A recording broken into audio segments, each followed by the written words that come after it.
Bore da pawb, bore da pawb yn Good morning, everyone. croesawu chi yma i'r And can I cyfarfod welcome cyhoeddus you hardd to achub Gogledd this Cymru. meeting of the North Wales Warmly Fire and Rescue welcome you to Authority. this meeting of the North Wales Fire and Rescue Authority, and a special welcome to Kieran Vickery and Karen Rees from Audit Wales. I've just been reminded of the fact that it's 58 years to this exact time when the terrible Aberfan disaster occurred. And obviously, the fire service, along with other emergency services, would have been attending on that day.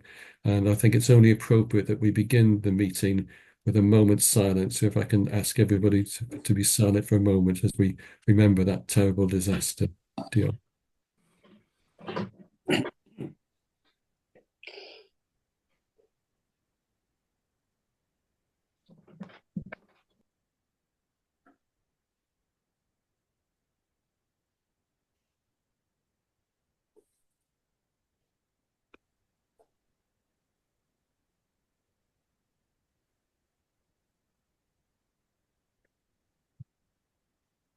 Diolch pawb. Thank you, everyone. Members will see that it's a very long agenda this morning, and I do propose that we will have a break at around about 11 o'clock, just so we can have a comfort break. So if we crack on to begin with apologies, have we received any apologies, please? Yes, Chair. We've received apologies from Councillor Sharon Dolman and Councillor Chris Hughes. Diolch yn fawr, Ellie, thank you. So moving on Croeso. to item 2, which is declaration of interest. Are there any declarations of interest from anyone? I can't see any hands being raised, so we'll move on to item 3, which is notice of urgent matters. I haven't received any notification of urgent matters, so there's no item number 3. So we go on to item number 4, which is the minutes of the annual general meeting, which is held on 15th of July. So we'll take them in terms of accuracy to begin with. Page 1, page 2, page 3, page 4, page 5. Can I have somebody to propose the accuracy of the minutes, please? Thank you, Mark. And seconder, please. Diolch yn fawr, Arwyn. So will you show that you approve the minutes of the meeting, please? Diolch yn fawr. That's been passed. I can't see that there's any matters arising unless anybody wants to put their hand up to say that there's a matter arising for those. No, so that's fine. So we'll move on to item number 5, which is the minutes of the last business meeting held straight after on the 15th of July. So we'll go once again through the pages one by one for accuracy. Page 1, page 2, page 3, page 4, page 5, page 6, page 7, page 8, page 9, page 10, and page 11. So once again, I can't see any hands being raised. So could somebody propose that we accept the minutes, please? Thank you very much, Deputy Chair. And a seconder, please. Thank you very much, John Brimlow. Diolch yn fawr. Will you show that you approve the minutes, please? Diolch yn fawr. Then matters arising. In terms of item 7, could I ask Anthony Jones to give us an update on what's happening with the emergency cover review working group, please? Thank you, Ant. Good morning, everyone.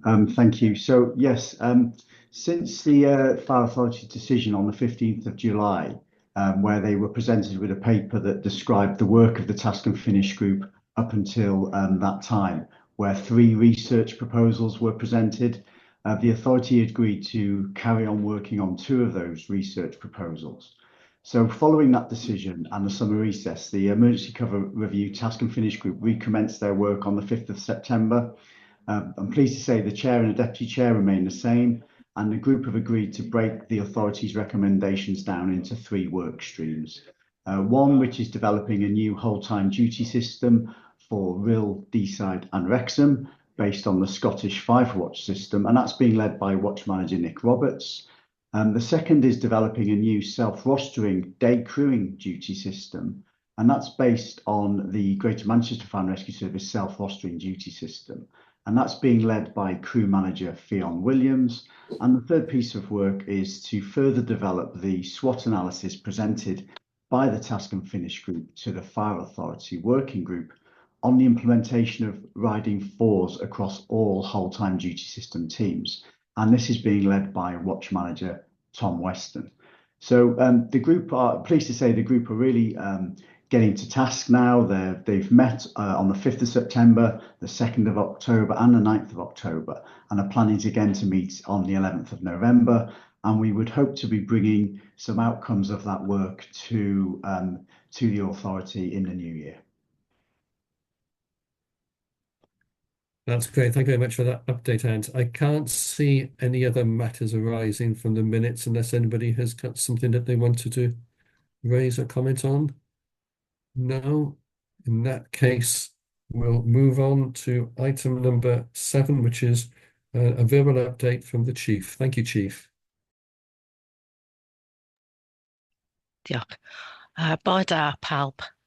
Yes, this is a verbal update covering a number of issues that have been in the news and that we've actually sent you links to in the past. So I suppose we'll start with probably the biggest implication for the fire and rescue sector, which was the publication of the Grenfell Tower Inquiry Report Part 2. And this was published on the 4th of September, some 7 years after the tragedy that claimed 72 lives. As I said, there are implications for the whole of the sector.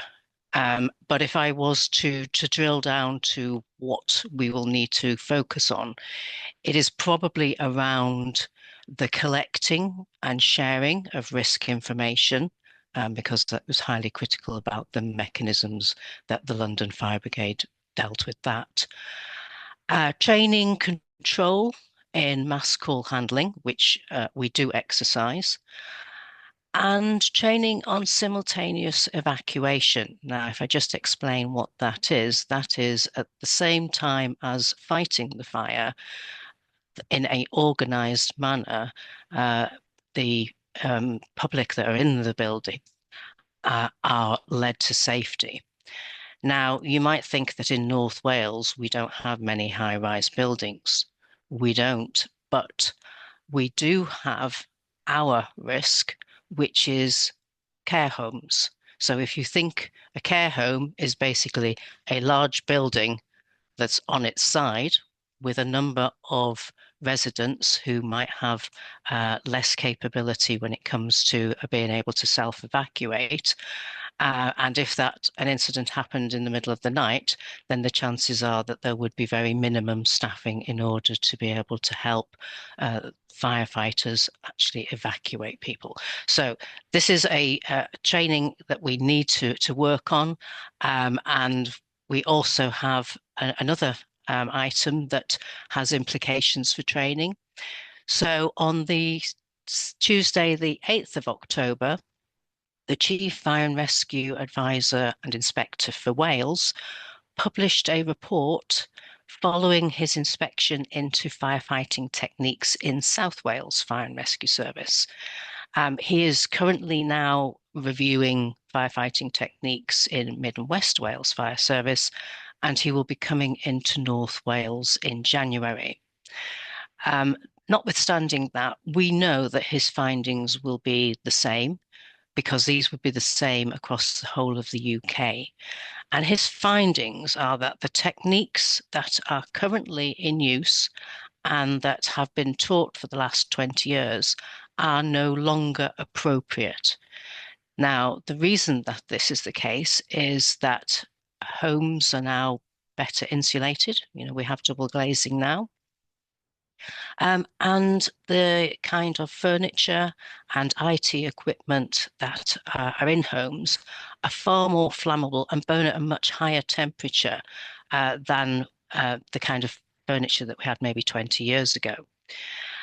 So in his report, he says that the techniques that are currently being taught and used are backed up by research from the USA and the Netherlands, is actually inappropriate and at times could actually be dangerous to firefighters.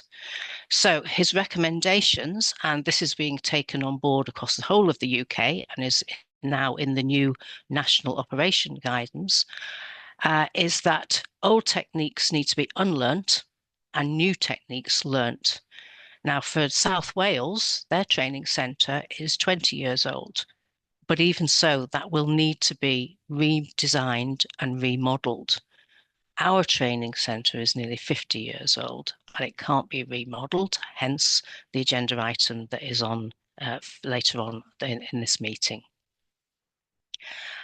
The third item is on Monday, the 7th of October. There was a social partnership forum chaired by the new Cabinet Minister for Housing and Local Government, Jane Bryant, and she is the new Minister for Fire. The focus of that meeting was the emergency cover availability in rural areas. So she is very much aware of our emergency cover review and also the one that's been undertaken in Med and West Wales Fire Service, and they are about to go out to consultation on their emergency cover review. I think it's really important that the Minister is cited and knows what the challenges are. She was in the Senedd on the 9th of October, receiving the report, Sound the Alarm report from the Equalities and Social Justice Committee. The report echoes the recommendations of the Audit Wales report into governance of fire and rescue services, which again is on the agenda later on this morning. And in the response, the Minister said that she would be going out to consultation in the new year on a proposed governance model for all 3 fire and rescue services in Wales, and with the intention that it could be up and running, at least in a shadow form, within 12 months. If this is the case, then this could actually be the last North Wales Fire and Rescue Authority. And with that in mind, can I ask you to make decisions for firefighters and for firefighting and rescue services within North Wales for the long term? I'm happy to take any questions or comments, Chair, before I make my last announcement, just if there's anything that anybody would like to pick up from those issues. Thank you, Chief, and members will note that there's a lot that's happening in this arena at the moment. Any questions or comments for the Chief, please? I can't see any hands being raised. Councillor Cunningham has raised his hand. Yeah. Paul, do you want to come in? Yes, Chair. Just going on with what the Chief said about the report into the way that the fires or how firefighters need to be untrained and then retrained. And she talked about the ages of the training centre in South Wales and our own training centre. Now is the ideal opportunity to work together with with Dan Stevens to provide in the future the best training facilities that we can offer for the firefighters of North Wales. And thank you, Chief, for that report. It goes back a long way from when I was a young firefighter, Chief, and I don't want to go on about it, but times have changed and we've got to go to the future and we've got to give our firefighters the best chances of fighting fires and also at the same time protecting themselves. Thank you, Chair. Thank you for that, Paul. There's no other hands raised, so back to you, Chief. Diolch. Okay, thank you. Lastly, I am sad to inform you that the Deputy Chief Fire Officer, Stuart Forshaw, has decided to retire at the end of December. I needn't say that, but he will be a great loss to the team. And I want to put on record my appreciation of his hard work, his energy and commitment to moving the culture of this service forward. to asking the questions that needed to be asked around the deployment of resources and the improvement in training and training facilities. And also his instant energy in chairing so many internal meetings, which have helped move forward this service. I really want to pass my thanks on to everything that Stuart has achieved and wish him very well for the future. Thank you, Chief. Yes, it's sad news indeed. And on behalf of all the authority members, I'd like to echo your comments. We've really valued very highly Stuart's contribution and work whilst he's been here within North Wales, and obviously wish him all the best for the future. And Stuart, one thing I would encourage you, never forget the Welsh connection that you've established here. Make sure now that you support Wales as your second team and sing Hen Lawr fy Nhadau as you've learnt on your Welsh classes, I'm sure. I don't know if you want to say anything, Stuart. Diolch yn fawr, Cadeirydd. Thank you, Chair, for the kind words, and also to the Chief. I'll keep it brief, only that it has been a real honour and a privilege to be Deputy Fire Officer in North Wales Fire and Rescue Service. And I think from when I arrived to where we are now, you know, as the Chief's just described, there's so much happening in fire sector which is relevant to us here in North Wales. And I know that the great work by the team that supports the Chief will continue into the future. So, diolch yn fawr. Thank you very much. Dear Stuart. So going back to the agenda, so the next item is Item 8, the Chair's report. So you've had a written report outlining the activities that myself and the Deputy Chair have been involved in the last quarter. I don't know if there's any questions or comments on the report from anybody. Can't see any hands being raised, so that report is just for noting. So we go on to item 9, which is the new training centre business case. And can I thank ACFO Justin Evans and his team for all the hard work they've put together in preparing this business case, and over to you for you to present this item. Diolch, Justin. Diolch yn fawr, Cadeirydd. So this paper presents to members the business case for developing a new training centre for North Wales Fire and Rescue Service. Members will recall from previous discussions that our service faces significant challenges regarding the adequacy of our current training facilities. Our facilities are spread across multiple locations, and they not only impose operational inefficiencies, but they fail to meet the evolving training needs and the safety standards required by a modern fire and rescue service. The training facilities that we rely on, particularly those at Dolgellau and Rhyl fire stations, have served their purposes for decades. However, they were, as the Chief mentioned earlier, they were developed at a time when both firefighting practices and the risks within our communities were vastly different. And it's clear that facilities are no longer suitable and they're reaching the end of their useful lives. So it isn't a case of if our facilities will need replacing, but it's certainly a matter of when. And in some respects, that when has already passed.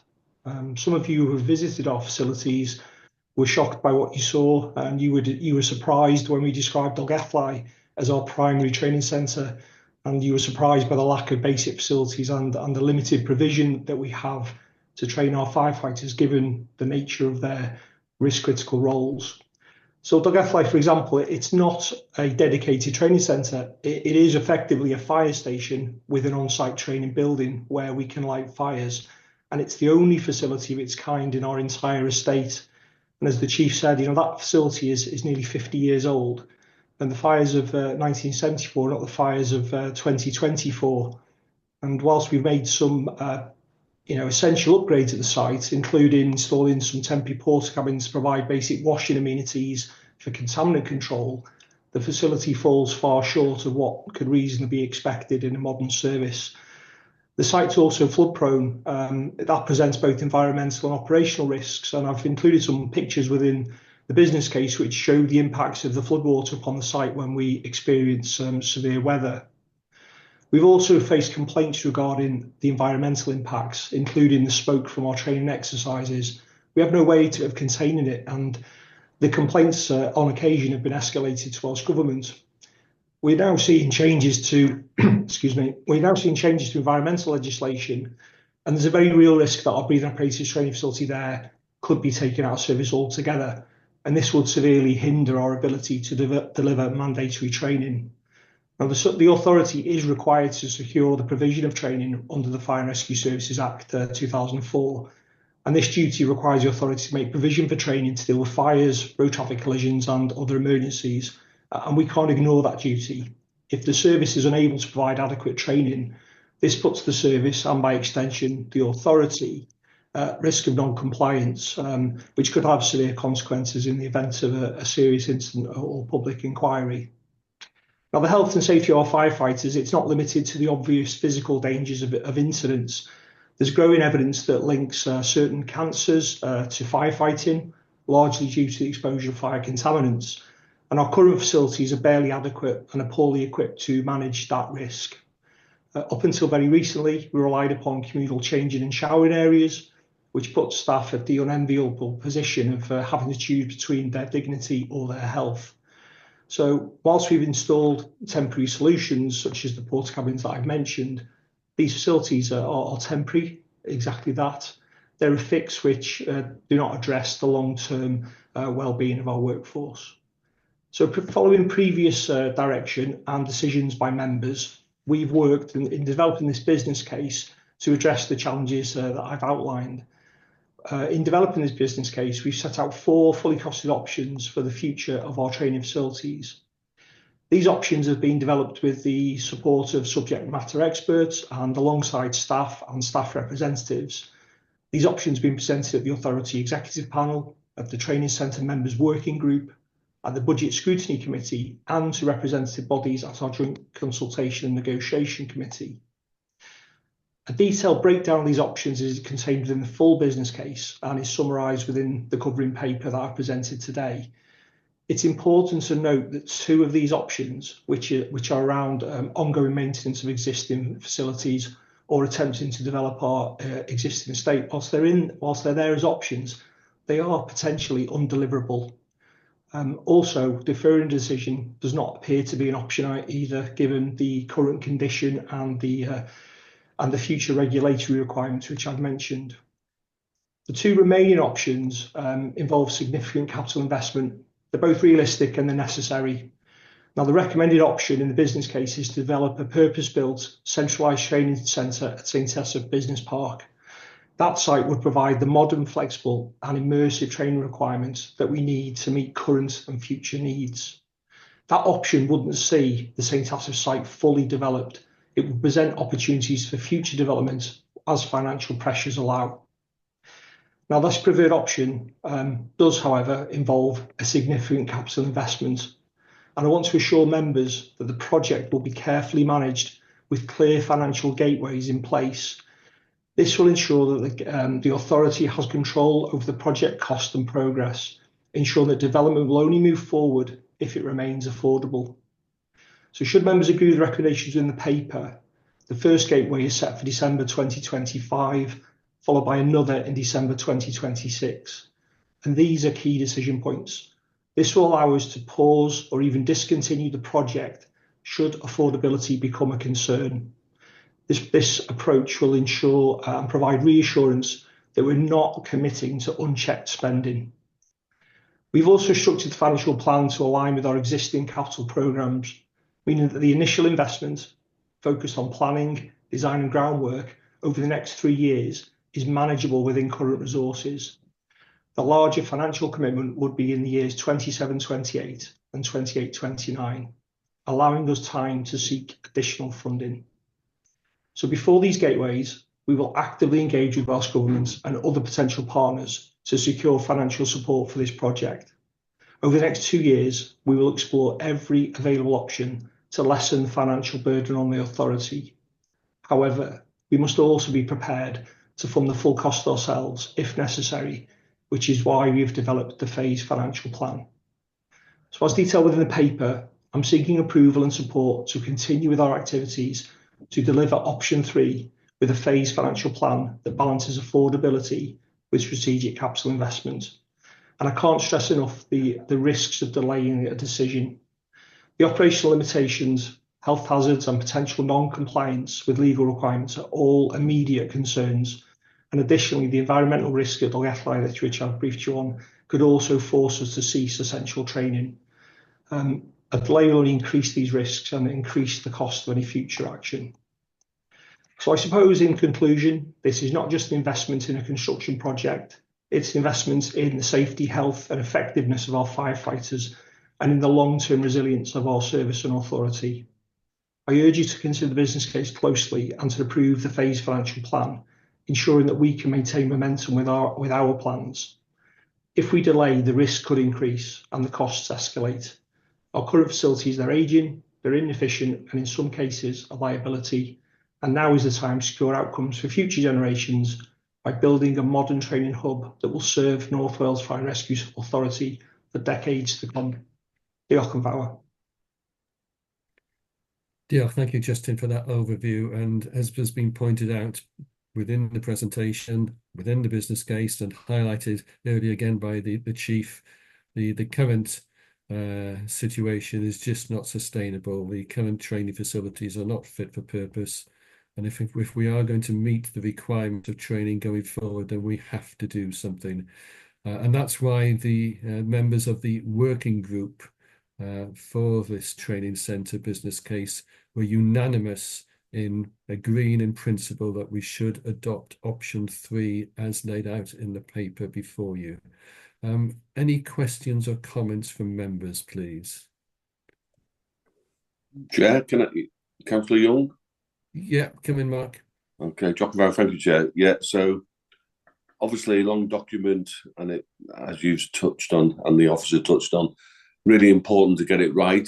Can I have a bit more confirmation? It talks about partnerships, and obviously talking about this, we were talking about the police using the facility, the ambulance service, etc.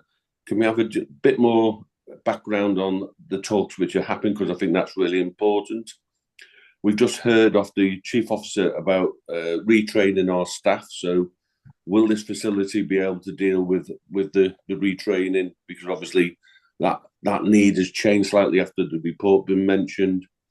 And I suppose the scrutiny of this, obviously we all want to get it right. It's a big investment. So how's this going to be scrutinised moving forward? Well, that, obviously the way we're scrutinised, it might change in the future, but I think to have that set out now would be helpful. So the partnership working, the scrutiny, and the training fit for the future. Thank you, Chair. Thank you for that. Very appropriate comments and questions, Mark. Ant, are you able to respond, please? Sorry, Justin. Thank you. Yeah, just to touch on the training aspect first. We were minded of, bearing in mind that we've been developing this business case over a long period of time, we were aware that the ways that firefighters are being trained are changing. Obviously, the work of the Chief Fire and Rescue Advisor has come during the period of our development of this business case, but we have adapted it and we have considered the designs within the centre. So there will be the ability to train different techniques and different firefighting tactics, which we currently can't train within our existing facilities. So, and give assurance to members that, that will be considered. In terms of the development of the site itself, what it does, it gives us a feasibility of a project. There is still, this is not a final design. There are still opportunities to tweak the design and change design to meet our needs. In terms of partnerships and partnership working, we've put that set on the business case. We would consider this site to be a centre of excellence in terms of joint emergency working. If we build these facilities, I would expect that partners from across Wales and certainly regionally would seek to come and use some of our facilities. In terms of the discussions with partners, we're not at this point. Those discussions are not fully developed. And we would have to, speak with, for example, colleagues in the police to see what interest they have in coming on board with such a project and what types of facilities that they would need. I know from personal experience that North Wales Police in the past have used centres within St Helens and places outside the region for certain aspects of their of dealing with public disturbance training, and opportunities like that would be ideal if we could bring those sort of things back into North Wales. Does that answer your queries, Mark? Yeah, just one quick one, Chair. Good answers. That's great. I think partnership working and that sustainability of sharing the costs, etc., across the similar services is great. One question: officers very honest about the challenges of existing facilities. Could something temporary be done on this site if needed? Then I'll leave it there. Thank you, Chair. So one more question, if I may, on the can we use it short term if needed, because of the challenge with other sites. Thank you. Councillor Young, are you referring to the site up in St Asaph, whether we can do something? Yeah.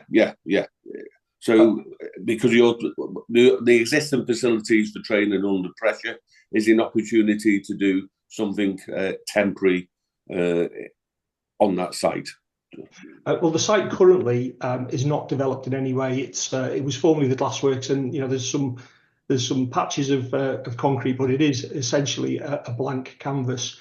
I think from the discussions that I've had with our building consultant, my understanding is the majority of costs when you're building these types of facilities are often associated with the mobilisation costs of the design works and getting people actually onto the site.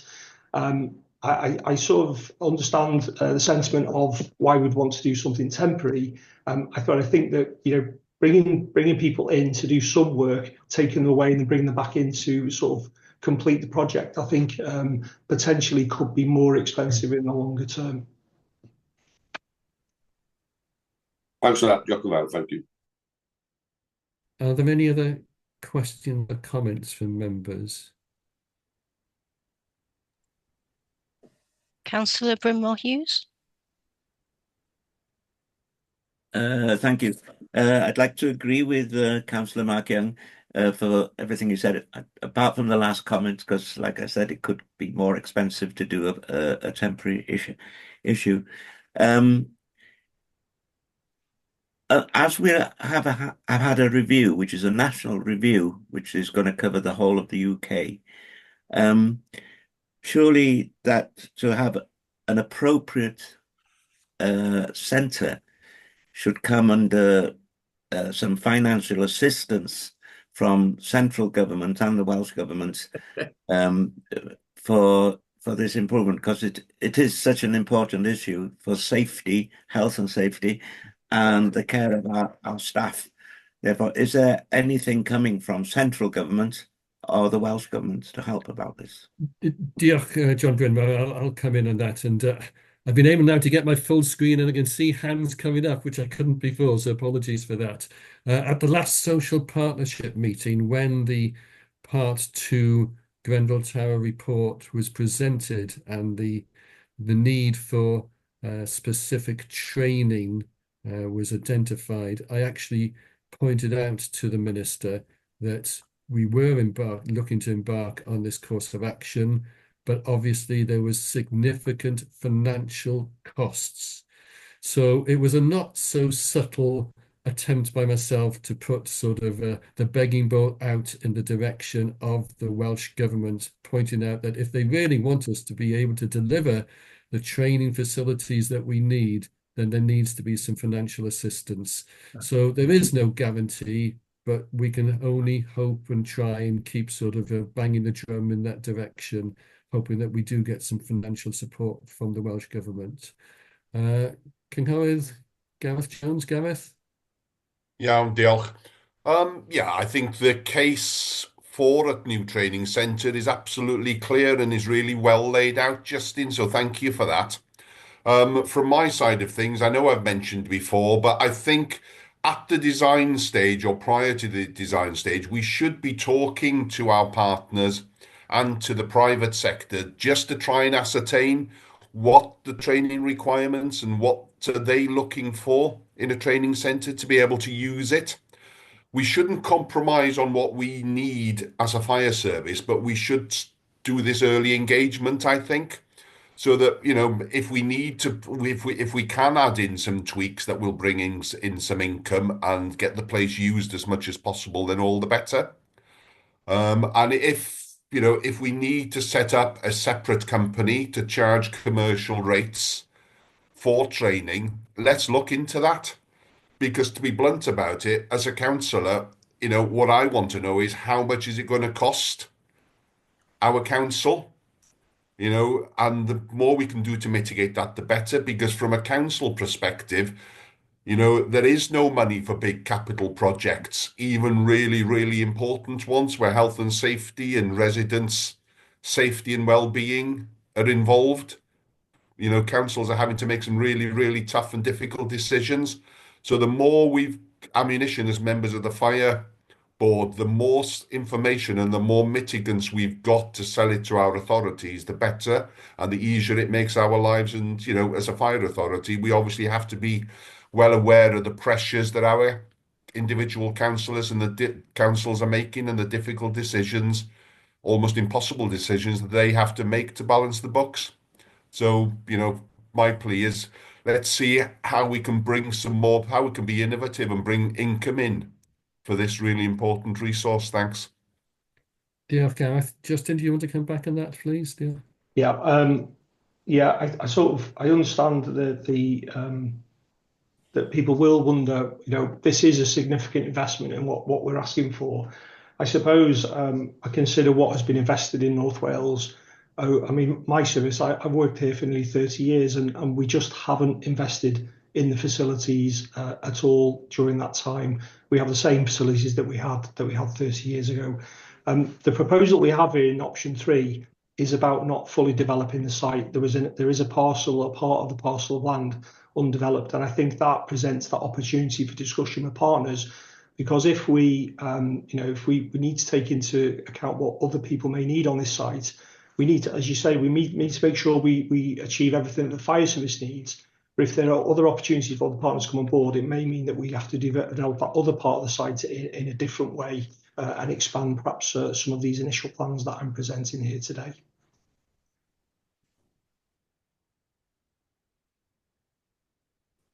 Diolch, Justin. Cynghorydd Johnny Van Jones. Thank you very much. Thank you very much for the report. It's a very comprehensive report, obviously. My question was just going to be quickly about the sentence that says that there's a duty to reach net zero by 2030. And obviously, the new training facility isn't off the ground, where, as we've just discussed, it's a complete blank canvas. Having a duty to reach that target by 2030, but not spending on retrofitting low carbon systems in other stations.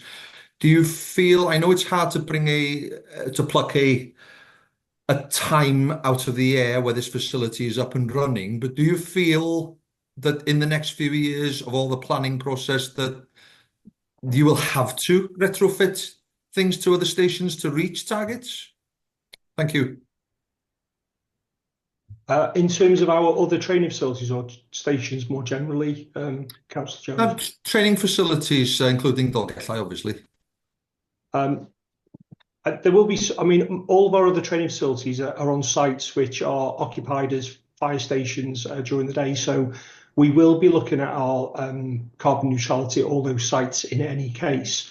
So, for example, at Rhyl, I mean, I brought a paper. There's another paper on the agenda today around the decarbonation of our heating systems. So there will be some work that we are going to be undertaking alongside.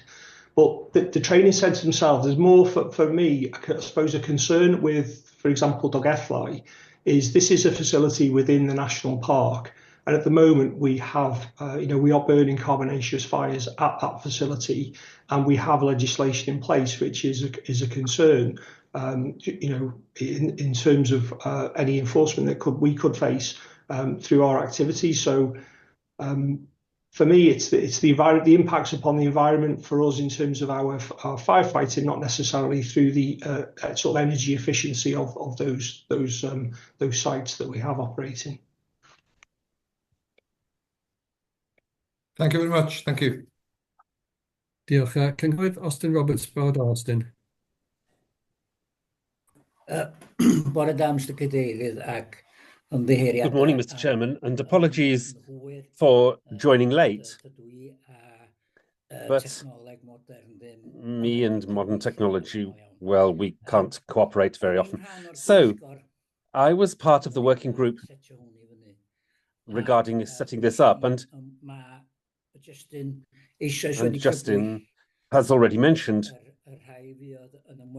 that those who visited the site in Dolgellau were horrified, and I was surprised how primitive it was. You know, we live in the modern age and things have changed, but it was clear to me that the situation in Dolgellau had not changed for some years. I think it's important that we put the best resources and support in place for our fire workers, and after all, they put their lives on the line for us in their work.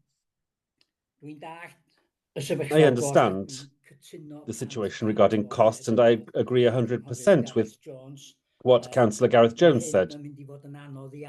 This will be very difficult to fund if you depend on the local authorities.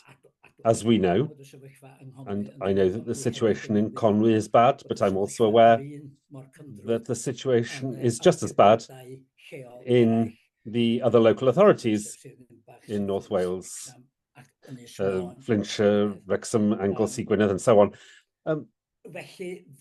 So I agree with Gareth that we must look to see whether we can ensure that the resources are going to attract other services to use them and so on.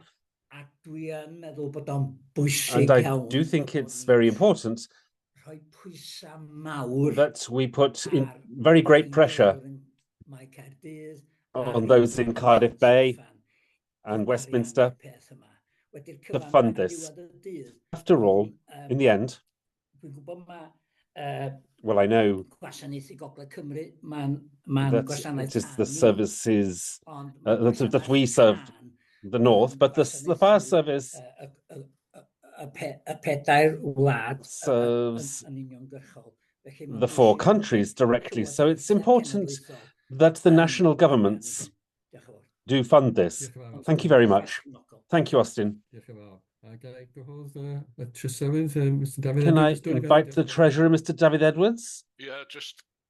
Yes, just listening to a number of members, Austin there and Gareth and John Brynmore, talking about seeking funding from the government and so on.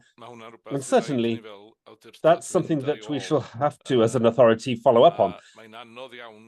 It is very difficult to obtain that sort of funding for capital projects at the moment, but we have succeeded previously with things like the building on top of Snowdon, the park at that point, received a good sum of money from the government in Cardiff, and I don't think that we will have any hearing from Westminster. The answer will be it's a devolved matter, but we will have to work and do a charm offensive on the government, as it were, and use local members in the North, in the Senedd, I would suggest, seeking. Well, once we have a funding package, we can share that and invite local members to come and see the current training resources we have and have an opportunity to explain face to face what the need is for the future. It will be very hard work to get such funding, but I think it's of key importance because Gareth is right that, and Austin, that the councils are in a very difficult position indeed at present. And this would be a significant increase if it were all funded by us in the North. It would be a significant increase in the levy on the authorities. So there's a good deal of work to be done to move forward with the government in Wales on this. Thank you, Chair. Diolch yn fawr, David. I've just had to go onto the iPad because I'm having connection difficulties. Did I see that Mark had his hand still up? Mark, do you want to come back in? Yeah, no. So again, people are using words like primitive of the existing training facilities. So it's quite clear that this facility and investment is going to be needed. But I'm worried that someone's going to stop us using some of the existing sites. So I wonder whether the business case gives us flexibility to phase in the work. So I accept the temporary might be too costly, but it's clear some part of this training facility is going to be needed before others.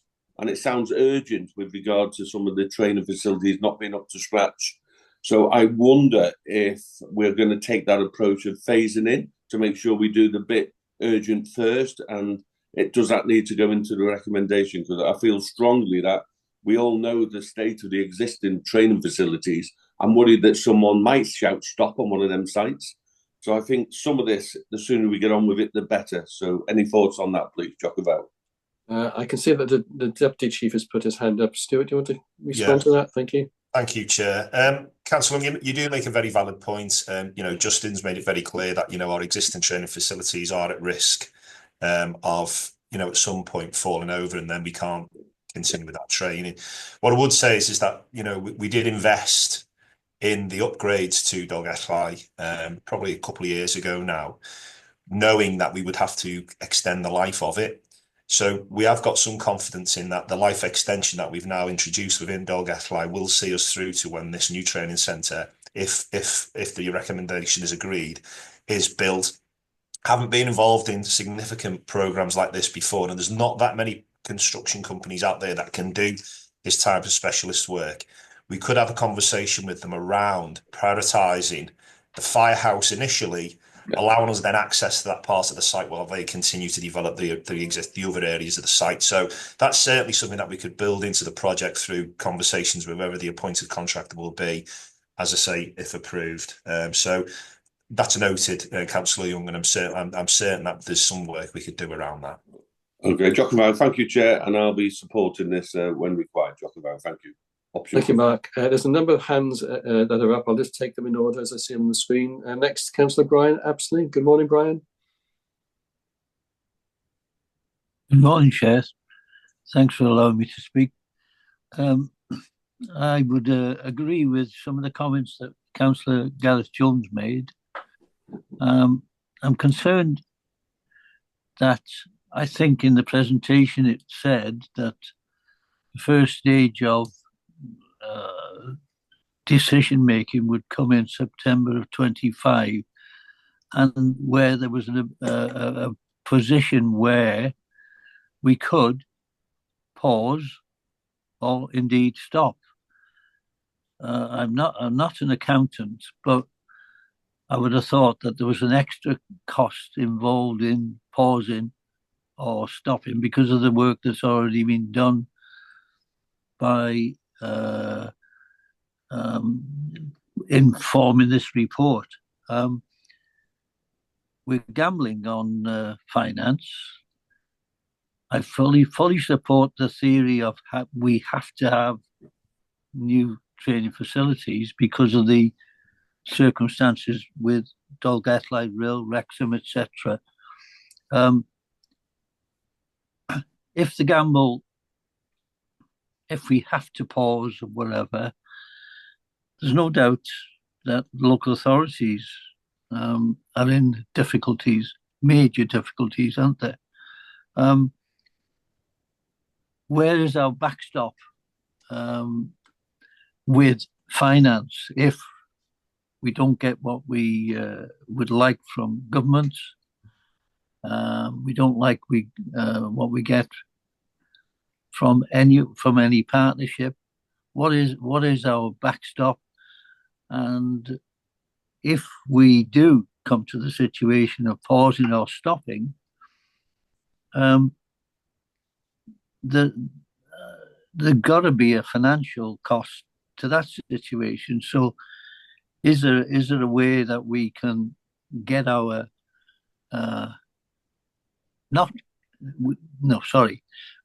don't gamble, get our partnerships in place before we make a decision to go forward, of the timing of when we go forward.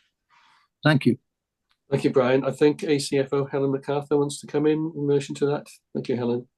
Thank you, Chair, and thank you, Councillor. I think they're very salient questions. I think the important thing to recognise is that the proposal today is those distinct gateways, and approval of it takes us to the next gateway. And I guess the question is, if we spend the money to get us to the next gateway, is that money lost in the event that it doesn't proceed? And the answer to that is effectively it's money that we need to spend to be able to get to the gateway to see whether we should proceed. But actually, the detailed planning is not wasted. So even if we don't proceed at that time, we have the plans that can therefore progress. I think it's very difficult without those detailed plans and without having undertaken all of the work on the site to be able to engage fully with partners. So it's a very difficult do nothing. It's very hard to go to partners with something at the moment because it's not fully developed. But we need to spend the money to get to a position where we've fully developed it so that we can properly engage with partners. But I agree entirely that the environment, the financial environment, is so challenging, and a lot of the costs will be dependent on whether we can get the funding. If we can't get the funding at that stage, what are the interest rates looking like? So it's, even though it's 2 years in the future and seems a long way off, a lot can happen in terms of interest rates. So I think it's a very difficult one of doing nothing at this stage. I don't know how we would move it forward because I just don't think we'd be in a position to fully engage with partners without actually spending the money we need to start our detailed planning. Thank you, Helen. Stuart, did you want to add something as well? Your hand is still up. Yes, thank you, Chair. It's just regarding the conversation around additional funding from partners. I think there's got to be an appreciation that our partners, certainly in the emergency service sector, are also experiencing the same, if not similar, financial difficulties than we do in the fire and rescue service. So, though I have had conversations initially with the Deputy Chief Constable around any partnerships that can be made, they are very early conversations. And I think, you know, the whole thing supporting the business case, which Justin's presented today, is to make sure that our needs as a fire and rescue service are satisfied, to make sure that we train our firefighters to maintain their safety for the future. Clearly, any additional partnership working that can be introduced, we will no doubt be looking to introduce those. But I think that the benefit of partners coming in when the facility is built will help with the ongoing revenue costs that we may experience, and not actually the capital outlay at the start, though we will clearly have conversations if that is available. But it's just to make sure that members are aware they have similar financial, if not the same financial constraints we've got. There isn't a lot of capital investments available from Welsh Government from when we've had conversations with those. It's around the ongoing revenue. I think that there is opportunity then to bring people in, to bring external partners in, to bring other fire and rescue services in, to train their firefighters in what will be a brand new facility that will meet the new national operational guidance, because we'll build the props that can deliver those courses that other fire and rescue services may not have. So I just wanted to pick up that point really, that, you know, it is noted that you know, the members do want us to look at partnership working where we can. But I believe that the gain there is the ongoing revenue once the facility is built. Thank you, Stuart. Councillor Gareth Sandilands. Good morning, Gareth. Good morning. Yeah, mine's around the communications and financial project management. This has really come at a bad time for everybody asking for more money when the money's simply not there. So I'm glad you've looked at a sustainable future for the fire service and not gone for you've gone for a Volvo rather than a Porsche, let me tell you. You know, this is not a vanity project by far, but this is out of need and necessity. And we need to look at it now and not in 3 years' time. So I'd like to fully support it, and I'd formally like to propose it now. But just a few questions. You mentioned about partnership working. I think when we're approaching with the Welsh Government, certainly, and central government, if there's a case to be made, it needs to be made under the auspices of collaboration with other services. It's not about costing them more, but it's about saving everybody more in the public sector. And that is what we must push across. Certainly, this is a national project of a scale that is deemed to receive money, and I think we need to make that quite clear. Just going back to communication with the authority, I think this should be a standard item on every committee meeting we have from here. Progress needs to be made, and not, oh well, we haven't made any progress this month. Actually, I would insist that we do make every progress every month. So I'd just like to stress that importance to it, and the financial project management, because we've all seen projects in the public sector which have grown exponentially and substantially more than originally agreed. So I just want to have some reassurance, if you like, that we'll be pretty much on top of it, because at this current environment, we don't have any wiggle room with the estimates. So I'd like to have some reassurance really on the financial project management, and also the communications, which will go to everybody. Thank you. Thank you, Gareth, for those comments. Justin, do you want to respond? Thank you.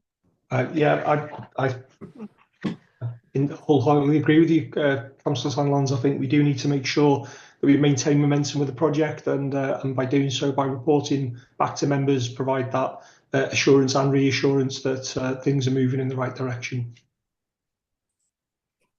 Thank you. Councillor Rondo Roberts. Good morning, Rondo. Hello, good morning, everyone. Yeah, thank you, Chair. I don't want to be pouring cold water on this, but expecting the local authorities in North Wales who are severely under pressure financially, and the outlook over the next 2 years, as explained by many councillors discussed previously. Why have we let the training facilities slip over the last 50 years? Why hasn't there been a continuation of improvements that we're not in this position where we are now? And secondly, relying on partnership to sort of share the costs to move forward with a new facility. Where is the nearest facility, a facility that is acceptable for the training needs, that we can share until the financial climate is a little bit more clearer in the next 3 to 5 years, maybe? If we've waited 50 years and the facilities are so poor, surely small investment into those facilities now until we can see a clearer picture financially, and not take the gamble where we are now, or possibly going to be doing in the next 2 to 3 years. Thank you. I think the Chief wants to come in now. Thank you, Chief. Yes, probably my long history with North Wales Fire and Rescue Service comes to the fore. So some 10 years ago, we proposed that we needed a new training centre. And at that point in time, I suppose we were looking with the police at the Dolgellau site, because they needed a new police station down there. In the end, we recognised that the site was not appropriate, and the police went ahead and built their own station there. We have spent time investing in stations, but this was always going to be a major project. And I guess for that purpose, there was always a rationale during austerity why not to bring that forward as a project to the Fire Authority. We have got to the point now where we cannot wait any longer. We should have started this 10 years ago. The fact that we are now supported by the Fire and Rescue Advisor, and he's very, very clear in both his thematic review into training that North Wales needs a new centre, and it needs to be more accessible. And now in his latest review, where he's talking about the type of facility that's required, which is different to what other fire and rescue services currently have, means that there is no time like the present to get on with this. So that's the reason why we haven't done it before. It is unfortunate because of that, but interest rates probably would have facilitated it if we'd started sooner. But waiting for them to drop again is just too long. We have to get on with this project. Thank you, Chair. Thank you, Chief. Rondo, did you want to come back, or are you happy for us to move on? Yeah, thank you, Chair. I appreciate what the Chief said, but in relation to the one question I haven't had answered is, where is the nearest facility that we could share, North Wales could share? And, with Wrexham, the new station at Wrexham being built in the last sort of, I'm not sure exactly, is it sort of 6 or 7 years ago now?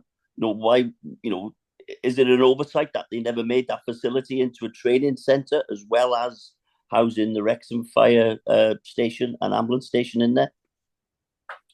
Thank you. Could that be adapted at a cheaper cost? Okay, I can see that the Deputy Chief and Justin have got their hands raised. I'll let the Deputy Chief come in first. Thank you, Stuart. Yeah, I'll answer the question on the sharing of facilities, and then I'm sure the Chief has got the history regarding Wrexham. Having led and managed training departments in 2 other fire and rescue services in the northwest of England as well, who are probably our closest training centres, so that being Cheshire and Greater Manchester, I know that capacity, the availability of training slots, if you like to use their sites, is extremely limited. So they have their own business to look after. They've got their firefighters training in there every day during the week. And actually, when it comes to Cheshire, their retained firefighters are in there during the weekend as well. I have allowed other fire and rescue services to use the training facility in Greater Manchester, but again, that was limited to weekends only. Now, the challenge we've got is that weekend-only training would not satisfy our training requirements internally. And actually, as well, asking our firefighters from South Gwynedd, for example, Anglesey, to travel across to other parts of the country to undertake what is a very physical breathing apparatus course, to use that one, and then travel back again, would be asking a lot, I would suggest. And it's also then impacting on their kind of primary employment, their family life, and etc., which we find challenging as it is trying to train within North Wales. So though it is a possibility, it's a very limited possibility. And again, it is a huge risk to us as in North Wales to rely on other fire and rescue services to provide training facilities for us.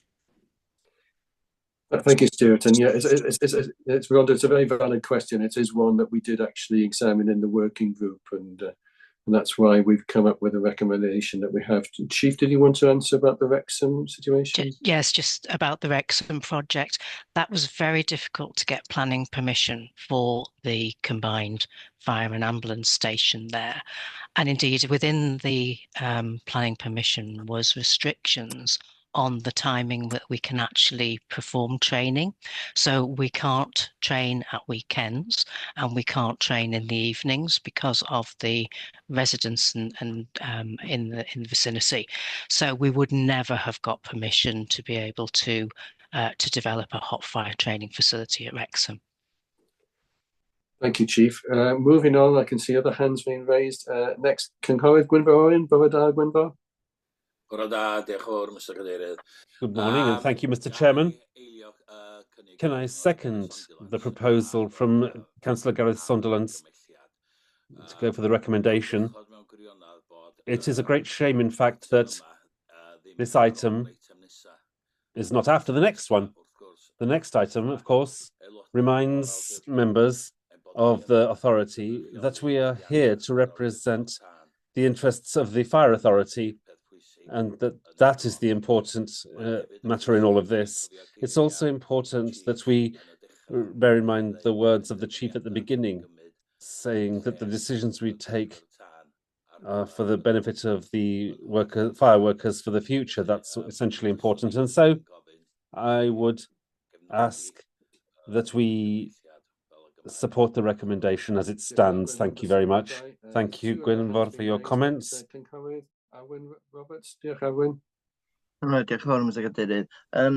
you, Mr. Chairman. Just 2 questions I have. The training centre down in Dolgellau at the moment, who owns the site and what happens then with that? Is it the property of the fire authority or the money that we use there for this project?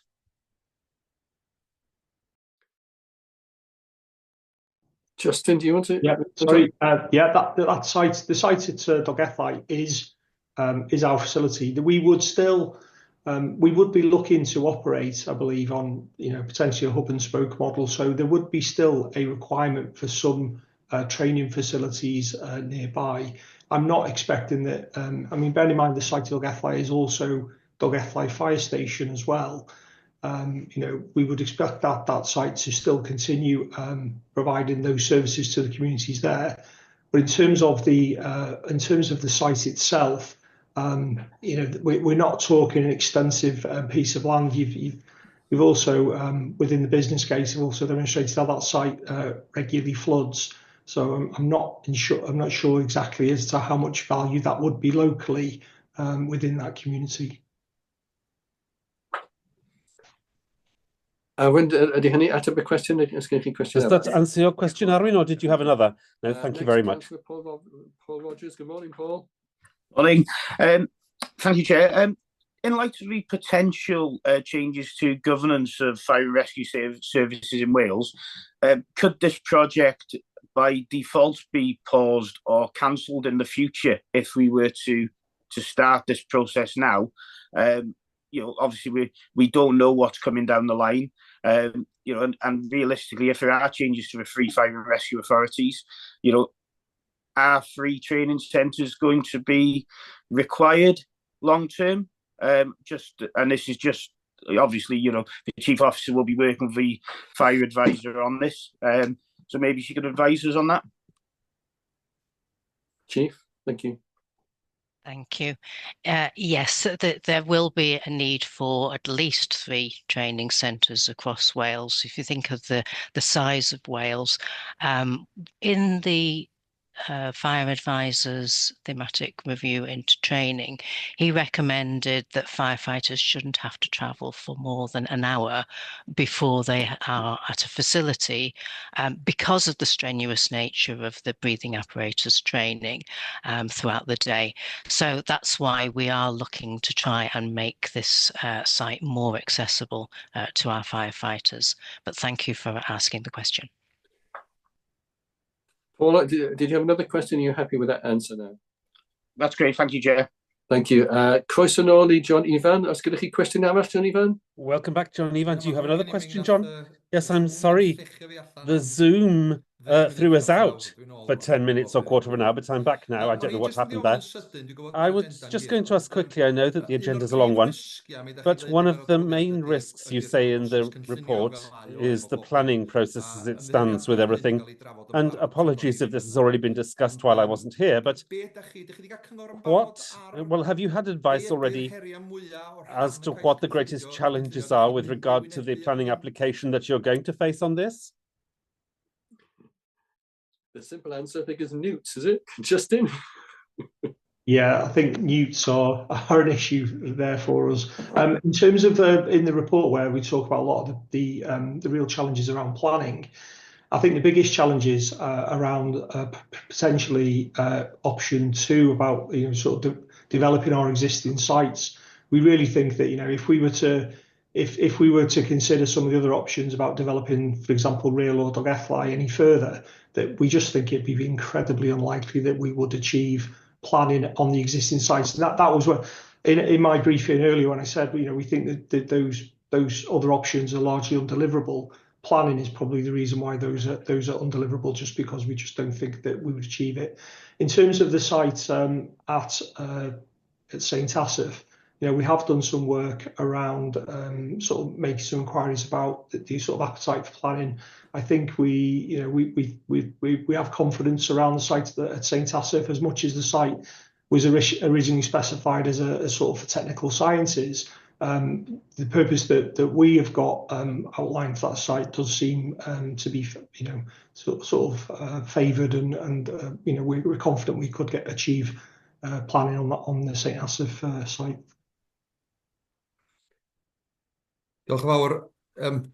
Thank you very much. A little more detail is what I was looking for, to be honest.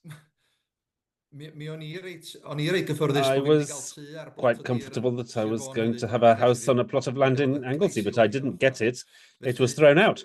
So, is there anything so far? Have you had advice from the council or the planning department as to the problems you would face? Have you gone through the pre-planning process? We haven't gone through full. We obviously haven't started our planning process yet. But we have been in touch with planning teams. We have had a planning consultant working on our behalf to have those communications to sort of set out what our what our intended use of the site is. So we've had I say until we go through that full planning process and we go through that sort of public consultation, we don't know if we can secure full planning there, but we've taken steps to express what we are intending to use the site for. And as I say, I probably can't go any further to say that that has been received in a fairly positive way. I can see that the Deputy Chief wants to come in, Stuart. Yeah, I just want to reassure Councillor Jones and members as well that to get us to the stage that we're at now, to be able to present you with the business case, an awful lot of work has been completed over the past probably year and a half, specifically around the site. And members will remember that when we brought the paper to the Fire Authority asking for permission to purchase the land, a lot of work, a lot of due diligence had gone into was that land suitable for building what we were proposing to build at that time. So, land investigations and contamination investigations, both underground as well, on top of the ground. The ecology surveys that were completed that identified the new mediation work that we're going to have to do over the next 12 months was identified. And also, as Justin quite rightly said, we've had lots of conversations with Denbighshire County Council's planning team, who have been involved with us all through that process, to give us some confidence that, yes, that we would get planning permission. Clearly, we couldn't put the pre-planning application in because we want to come to you first to be able to ask, permission to go ahead with the next phase. So the next 12 months will include that planning application phase, as well as the nuke mitigation, which then we will clearly have an answer to. But as Justin said, all the kind of the correspondence that we've had with the planning department and the planning office in Denbighshire County Council has been positively received. That's not to say that the risk that isn't there, that it could be rejected. Clearly it could be, but we wouldn't have brought the business case to you if we felt that it was a great risk. And likewise, we wouldn't have brought the previous paper asking to purchase the land if we thought it was a real great risk. So yeah, that's why I just want to make it clear, to give you some reassurance. There's a lot of work to get that's taking place to get us to this stage. Thank you, Stuart. And I'm going to give the last opportunity to speak on this item to Councillor Mark Young. Mark? It was just, you've gone into planning, and as Chair of Planning of Denbighshire County Council, I just want it noted, I didn't take part of that. I didn't talk about news or anything else. So if you can just note that, I'd feel better. Thank you. Right, so we've had a proposer and we've had a... Sorry, Chair, can I just declare an interest as a member of the Planning Authority too, please, before we go? And I haven't taken any part in any planning discussion with you. Yes, thank you. Anybody else need to sort of register that interest? No, okay. So can I sort of remind members of what the actual recommendation is, which I'm going to read out.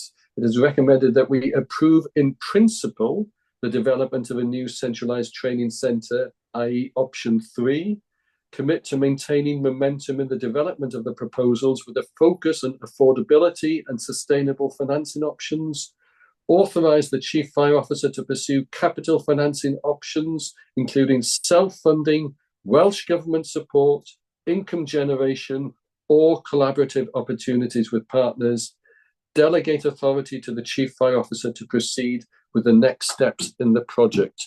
Will you show if you approve the recommendations it stands, please? Thank you very much. That is overwhelmingly passed. Thank you, everybody, for their contribution. So we go on to the next item of the agenda, which is the government of FRAs by Audit Wales. And you will see the report that's been circulated, which is for noting. Now, I'm not sure that more members from Audit Wales have joined the meeting since I spoke to a couple earlier. I don't know if there's any members of Audit Wales who are present who want to actually speak to this item. I'll speak to this item. Good morning, okay. Chair. Yeah, diolch yn fawr i was croeso. Ffwrdd chi.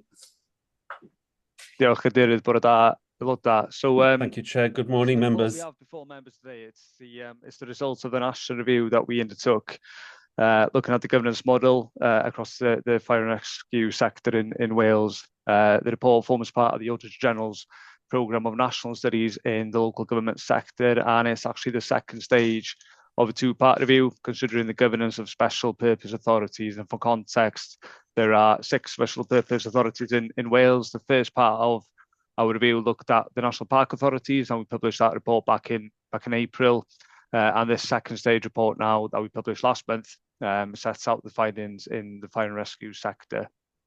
In terms of what we looked at, we looked at 5 key elements as part of the review. So firstly, looking at the clarity of governance structures. We looked at the key functions and the responsibilities within those structures. We considered the governance culture. Fourth was looking at the infrastructure to support effective governance. And finally, we looked at the arrangements to review and strengthen the effectiveness of governance, both locally and nationally. So in terms of why we undertook this review, I guess the fact that the Welsh Government had not taken forward this proposal to reform the governance of fire and rescue authorities, despite concluding in its white paper in 2018 that the governance arrangements across the sector were in need of reform. What was one reason? Secondly, I guess more broadly, the financial climate faced by the public sector, more generally, means that strong governance arrangements are especially important. And just to note as well, this was not a review undertaken in response to the Welsh Government's intervention in South Wales Fire and Rescue Authority, and it's got nothing to do with the culture reviews that are being carried out at the moment. So our review was scheduled before these changes were announced. In terms of the key messages, overall, we found that the governance model for fire and rescue authorities provides a clear framework for decision making. However, the model doesn't always ensure that those who are responsible for governing in these important bodies reflect the specialist nature of the work. There are 5 sections to the report. So the first part looks at, I guess, the roles and responsibilities within the governance structure. And we found that these are generally clearly set out, but the understanding of those roles is not always demonstrated in practice. The second part talks about the importance of community representation, or how the governance model recognises the importance of community representation, but that arrangements don't always reflect the specialist nature, again, of the functions, and the contribution of members is not typically evaluated. And in this section of the report, we talk about the skills and the knowledge of members, and the extent to which those reflect the specialist nature of the sector. I'll link to that as well, the training that is provided to members to help them undertake their roles as well. The third section in the report looks at the arrangements, I guess, to oversee members' compliance with codes of conduct, so things like standards committees. And from our evidence, we conclude in this section that members generally act in accordance with the expected values and behaviours. Fourth section looks at whistleblowing policies and how fire and rescue authorities have established policies and have got arrangements in place, and are reviewing them, I guess, following the findings of the South Wales Fire and Rescue Authority culture review. And the final section of the report talks about reviewing the effectiveness of governance arrangements, and how fire and rescue authorities do this, for example, through the annual governance statements review. But as we say, so Welsh Government has previously identified that the sector was in need of reform in terms of governance, and that's how we conclude in that section. So in terms of the recommendations, the report makes 2 recommendations aimed at addressing weaknesses in the governance model. The first is aimed at Welsh Government, and we recommend that the Welsh Government reviews the governance model to ensure that the membership of fire and rescue authorities ensures the appropriate knowledge, the expertise, and the diversity to effectively discharge the governance roles, and that there are clear accountability arrangements to evaluate the contribution of members in terms of what you bring to the table. The second recommendation is aimed at fire and rescue authorities, and we recommend that the authorities strengthen the provision of training and development for members by establishing arrangements to assess development needs, and then evaluating the effectiveness of training and development provision. That's a quick run through of the findings or recommendations, Chair. We're happy to take any questions from members. Diolch yn fawr. Diolch yn fawr, Ewas, and thank you for that, and thank you for putting this report together. Before I throw it open to members for comments and questions, I'd like as chair to make a couple of comments and throw out the first question. The first comment I'd like to make is I think we deserve a pat on the back within North Wales because paragraphs 19 and 32 highlights good practice of introducing smaller working groups to examine specific issues, and we've certainly done that in North Wales with the emergency cover review, the training centre, the environmental strategy, and the budget scrutiny working group. So we've certainly done that. But I think I'd be failing in my role as chair if I said that we don't deserve a pat on the back when the report highlights the limited scrutiny and challenge during formal meetings. If I can draw members' attention to the last executive panel, when we had comprehensive papers on the annual performance assessment for 2023-24 and the performance monitoring report for 2024-25 first quarter, and the last meeting of the audit committee when they looked at the treasury management update for quarter one and the internal audit update. In both those meetings, there was only a couple of questions from members in relation to those important reports. And we have to do better in terms of scrutiny and challenge, I think, if we're going to be fulfilling our role. Having said that, I think that last item, we really did scrutinise the report. So my plea to members would be more of the same. Diolch. I do have a question for you, Euros, and it seems that you've sort of rode back a little bit by not sort of endorsing sort of the proposed reforms in the white paper of 2018. So you're asking Welsh Government to review governance, but you're not actually saying that you need to cut down on the amount of members and bring in sort of co-opted members. Is that because you don't agree or you don't think that's your role? It's the latter, Chair. It's very much not our role in terms of shaping what would that the results of this the review might look like. It's simply that I guess what we want to see is that the membership of the Fire and Rescue Authorities ensures the appropriate knowledge and expertise and diversity, and that there are accountability arrangements in place. As I say, that's a recommendation for Welsh Government to consider, and it's up to them in terms of taking it forward and how that might look like. Okay, diolch. Before I throw it over to members, I can see that Gareth, as the monitoring officer and clerk, has put his hand up. Diolch, Gareth. Thank you, Chair. Chair, without disagreeing with any of the recommendations, I think, of course, in North Wales, we know that we provide very good induction for councillors, and we regularly provide training sessions for members. We accept, of course, that it's always possible to do more. And the WLGA provide a very good framework for assessing members' development needs, and I've been in touch with them following the second recommendation in order and in conversation with the chief, and we have some tentative plans in hand to develop a framework for assessing members' training needs and then for delivering those training needs for members.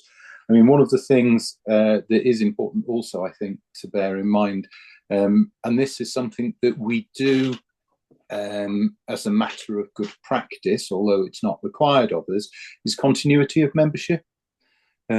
We have, whilst we had a large turnover in the number of new members joining post the elections, with notable exceptions and changes that have taken place for very good reasons, we've had a very stable membership since, and even in my own authority at the moment, where we're going through some changes in terms of group membership and so on, my own group leaders recognise the authority's request for stable and continued membership in order to allow members to build up expertise.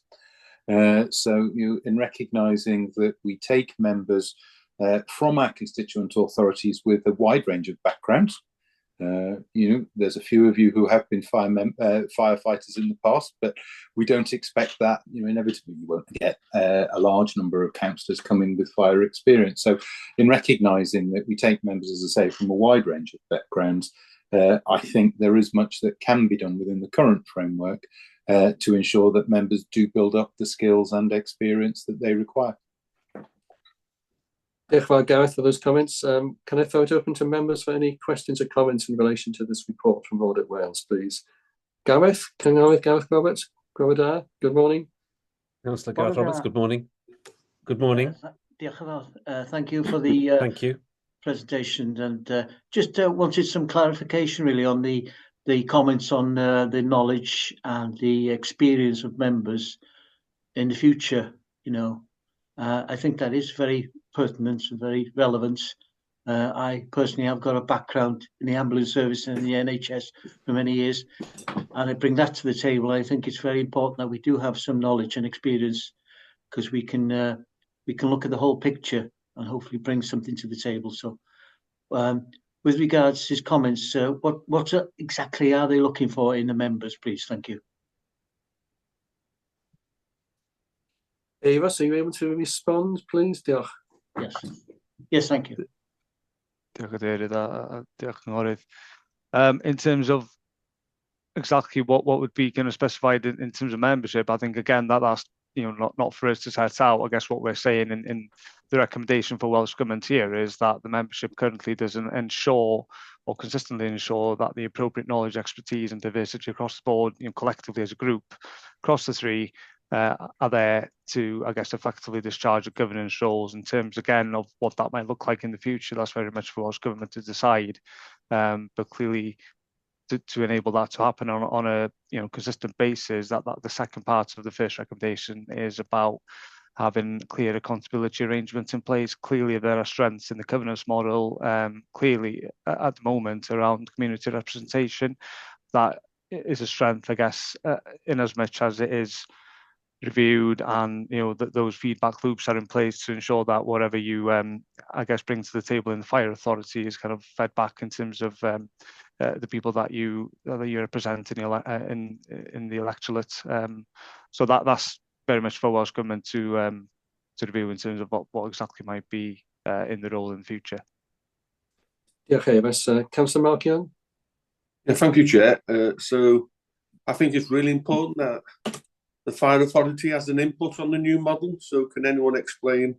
So I understand it's the gift of Welsh Government, but that would make me nervous. So are we making any representations as an authority? Because we don't end up with a model which we don't believe isn't going to work. So are them discussions happening, or are they going to happen, please, Chair? I'll let the Chief come in first. Thank you. Yeah, I agree that there needs to be an input from the fire authority, and we haven't written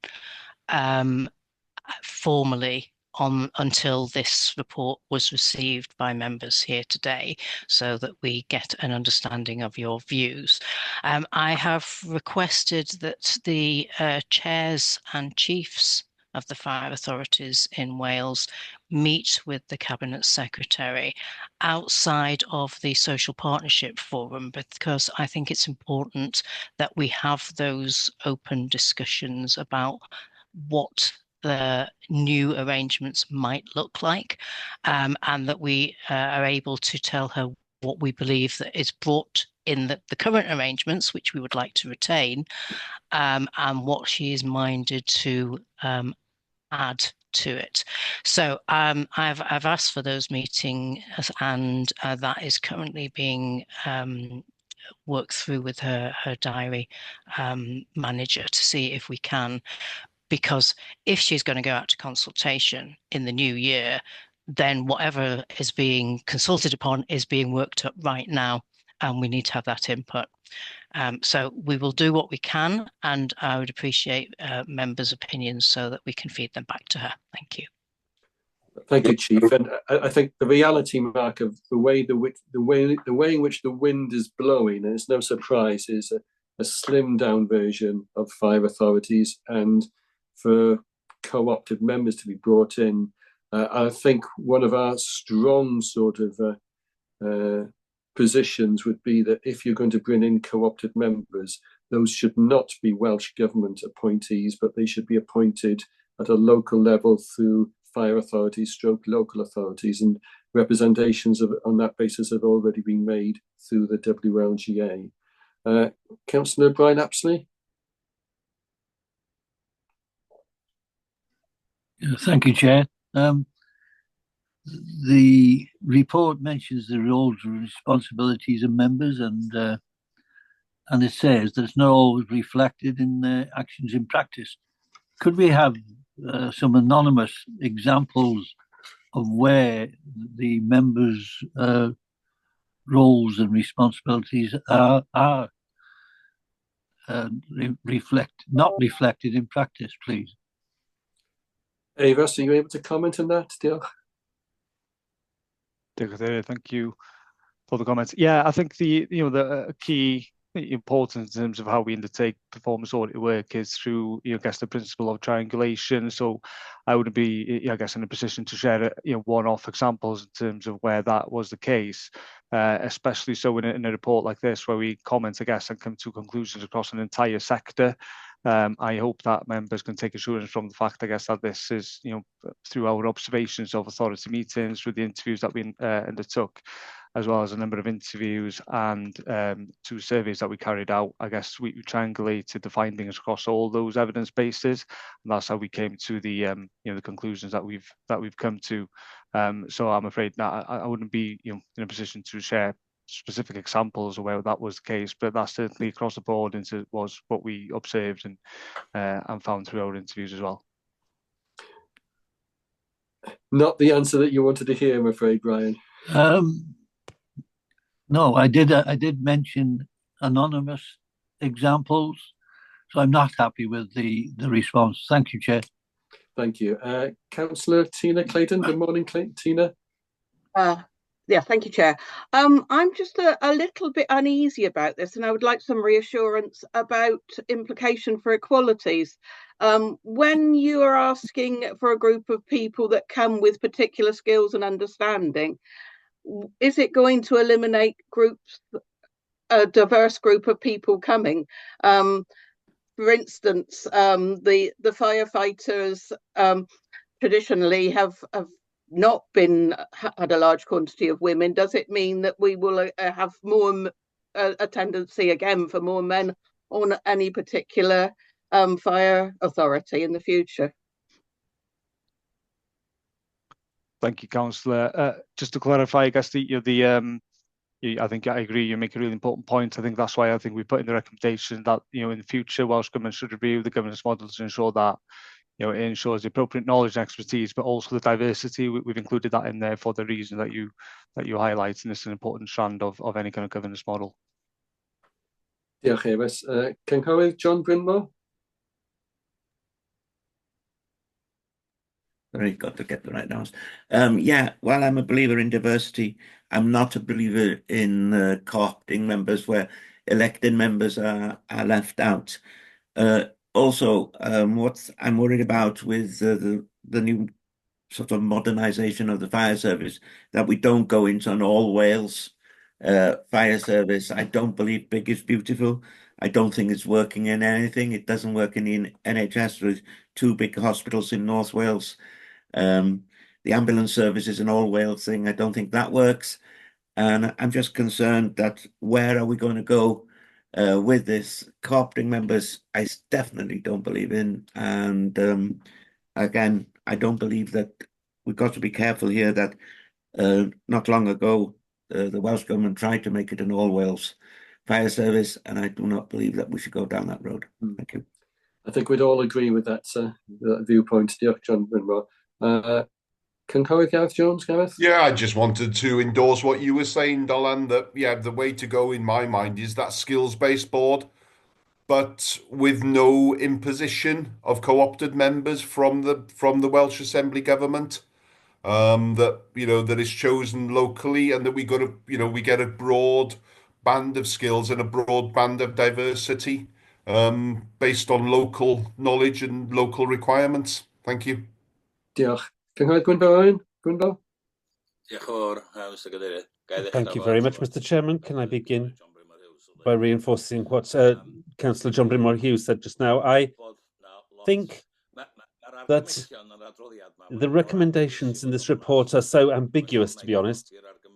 No doubt I will support the recommendations, but that does not mean that I support everything in the report. The report, first of all, does not challenge what the government said in the white paper. For example, saying about having one person from each authority to be on, having a member of cabinet, all the work that cabinet members have to do, asking them to take on the work of the fire authority is ridiculous and shows a lack of understanding entirely of how local authorities work, local government works. Reading the report too, I think if Audit Wales were to look at the governance system of the Welsh government or the UK government, it's very possible that the answer they would come up with would be to have a small board, an unelected small board, to run everything. No doubt that would be cheaper. No doubt you would have the experts. There's no democracy there, of course. There's no accountability. And I see that there's a lack in this report again, in that it doesn't address at all accountability in the true sense of the word accountability. We are here as councillors. We are here representing our electors. I hope that we all look at representing a broad range of our voters and taking that and conveying that position to our authority in its actions from day to day. And one remembers the words of Rhodri Morgan many years ago when he was talking about the quangos, and this may be coming to look like more of a quango again. Now, I certainly am not happy with that. It's possible to look at other organisations who are quangos or semi-quangos or partial quangos, if we wish, across Wales and across the UK. And you can see that these are the experts that are supposed to have been selected for expertise and the appropriate diversity and knowledge. But again, very often, I think it's impossible to see them representing the opinion of someone like myself or those who elected me. The best people to represent the opinions of the people are, of course, the elected members. And the report also goes on, it talks about, well, the authority having hybrid meetings makes it easier for some members to join, although they're concerned perhaps that some people don't give full attention to the meetings when they are hybrid meetings. They have not given any comment at all or any attention to the fact that there are some members who think that the meetings of the fire authority would be much better in person, to an opportunity to join in a hybrid way. There's no mention of that. I feel that very strongly. We've had an opportunity to meet in the initial training, but other than the subcommittees that we sit on, we don't have an opportunity to meet otherwise. And I think that that is a complete failure in the way that the authority operates. But there is no talk of that as the report stands. Also, in terms of Audit Wales themselves, they sent out a questionnaire to members. Well, it wasn't possible to have this in Welsh, so I wasn't going to fill that in English. Oh, well, they said, oh, well, it was sorted. They said they would sort it out, but it wasn't sorted out, so it was not possible for me to fill in that questionnaire in Welsh. So I think that there are many weaknesses, clear weaknesses in this report, I'm sorry to say, and I will no doubt support the recommendations. It's so ambiguous that doesn't mean that I support what is said in the report. Thank you very much. It's not for Thank you, us as Gwynfor. authority to accept the recommendations. It's just for us to note the actual report this morning. But I don't know, Avis, if you wanted to respond to anything that Councillor Gwynfor raised there. Diolch. Yeah, diolch Cadeirydd. Na, hapus I ymateb, but dwi'n No, meddwl 3 points. I'm happy to respond, and I think that there are 3 points in general terms, and I'll take the last one first, if I may, in terms of the questionnaire. And I remember the conversation we had about that, and my understanding was that it was sorted out, and apologies if they did not give you the opportunity to have your say on this work. Now, in terms of the second question, I would just talk about the hybrid meetings and the opinion that you conveyed regarding the importance of that, and that has not been taken in the report and the reason was that it did not come out as a finding that was clear when we talk about the governance model across the 3 organisations. That is that is the topic of the report. And the first point, you talk about the model, and the report acknowledges the importance of the model and the strengths that are in the current model in terms of representation from the local authorities and local communities, and certainly there are strengths in that. And I suppose what there is not so much, and they have said, is that on the aspect of democracy, clearly you are representatives of a constituency, but you are not elected directly to the fire authority. So there's a process in the middle in terms of nomination, and there are processes that we look at throughout as to how that works, how the nomination works, and how the feedback works. And that is the strength of this model. So in the feedback, perhaps, but if that isn't happening, as we see consistently across the 3 organizations and across the 22 councils, well, that brings some risks in terms of the strength of the model. So I hope that that answers the questions. Thank you. Thank you, Euros. The discussion to an end. Thank you, members, for their contributions, and thank you, Evas, for presenting the report to us today. I did promise at the beginning that we would have a comfort break. We have been going on for about an hour and 3/4 now, so I propose we'll have a short comfort break and we'll resume at 11:20 prompt. So if members want to leave their computers on mute, and if you want to turn the screen off, and as I say, we'll resume at 11:20. Diolch yn fawr. We're now going on to item 11 on the agenda, which is the statement of the accounts for 2023-24, which is the final version. Can I welcome to his first authority meeting Mr. Elgin Roberts, and also congratulate him on his appointment as the new head of finance. Croeso Elgin, drosodd I chi. Thank you, Chair. Before proceeding to the appendix, and I would like, first of all, to, and before I hand over to Audit Wales, I would like to start by thanking Helen Howard, Katie, and the entire finance team for their hard work and perseverance in completing the accounts for 2023-24. I also want to thank the rest of the staff and the authority for their support to the finance team during preparing the accounts and the audit period. I would also like to thank the audit team, Kate, Karen, and Kieran, for their work over the past few months. I am in the privileged position of having joined the authority towards the end of the audit, and it is a pleasure to present the audited statement of accounts for 2023-24 to the members on behalf of the team, along with the findings of the Auditor General for Wales, which confirm an unqualified audit opinion. The draft accounts were submitted for audit at the end of May 2024 and to the North Wales Fire and Rescue Authority in July. These confirm a net expenditure of 42.3 million, and I am pleased to note that the accounts have not materially changed following the audit. Therefore, I will not repeat the accounts, but I will draw attention to 2 misstatements that were corrected and 1 that was uncorrected. The 2 corrected misstatements are: a technical adjustment was made to reclassify a 0.5 million payroll provision as an earmarked reserve related to the firefighters' pay structure. The second corrected one is a change of 1.2 million was made to the valuation of the local government pension scheme. Following advice from the scheme's actuary and in consultation with Audit Wales, a technical adjustment was processed to account for the pension asset cap in accordance with IAS 19 and IFRIC 14. The audit identified 1 uncorrected matter valued at 0.1 million, relating to the classification of debtors and creditors. This issue arose due to a timing discrepancy, as accounts payable remained open to ensure prompt payments to small and medium enterprises.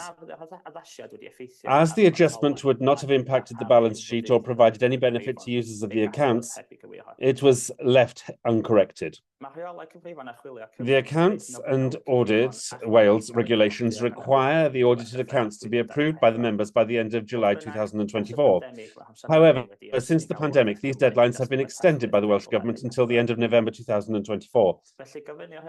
Therefore, the members are asked today to note the performance and outturn position as audited, as detailed in the Statement of Accounts for 2023-24, to note the report of the Auditor General for Wales, which confirms an unqualified audit opinion, to note the proposed letter of representation, including the uncorrected misstatement, and to approve the recommendation to approve the statement of accounts for 2023-24 as audited and final. But first of all, I should like to hand over to Carwyn from Audit Wales to go through their report. Thank you very much. Thank you, Elgan, and over to you, to the team from Audit Wales. Thank you very much, Chair, and thank you, Elgan. Yes,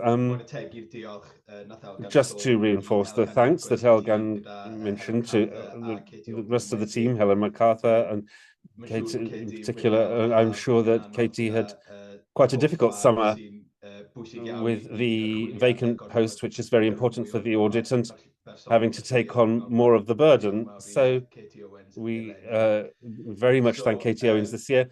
In terms of our report, as Elgan stated, we're proposing an unqualified opinion on the audit of accounts, which is always positive news.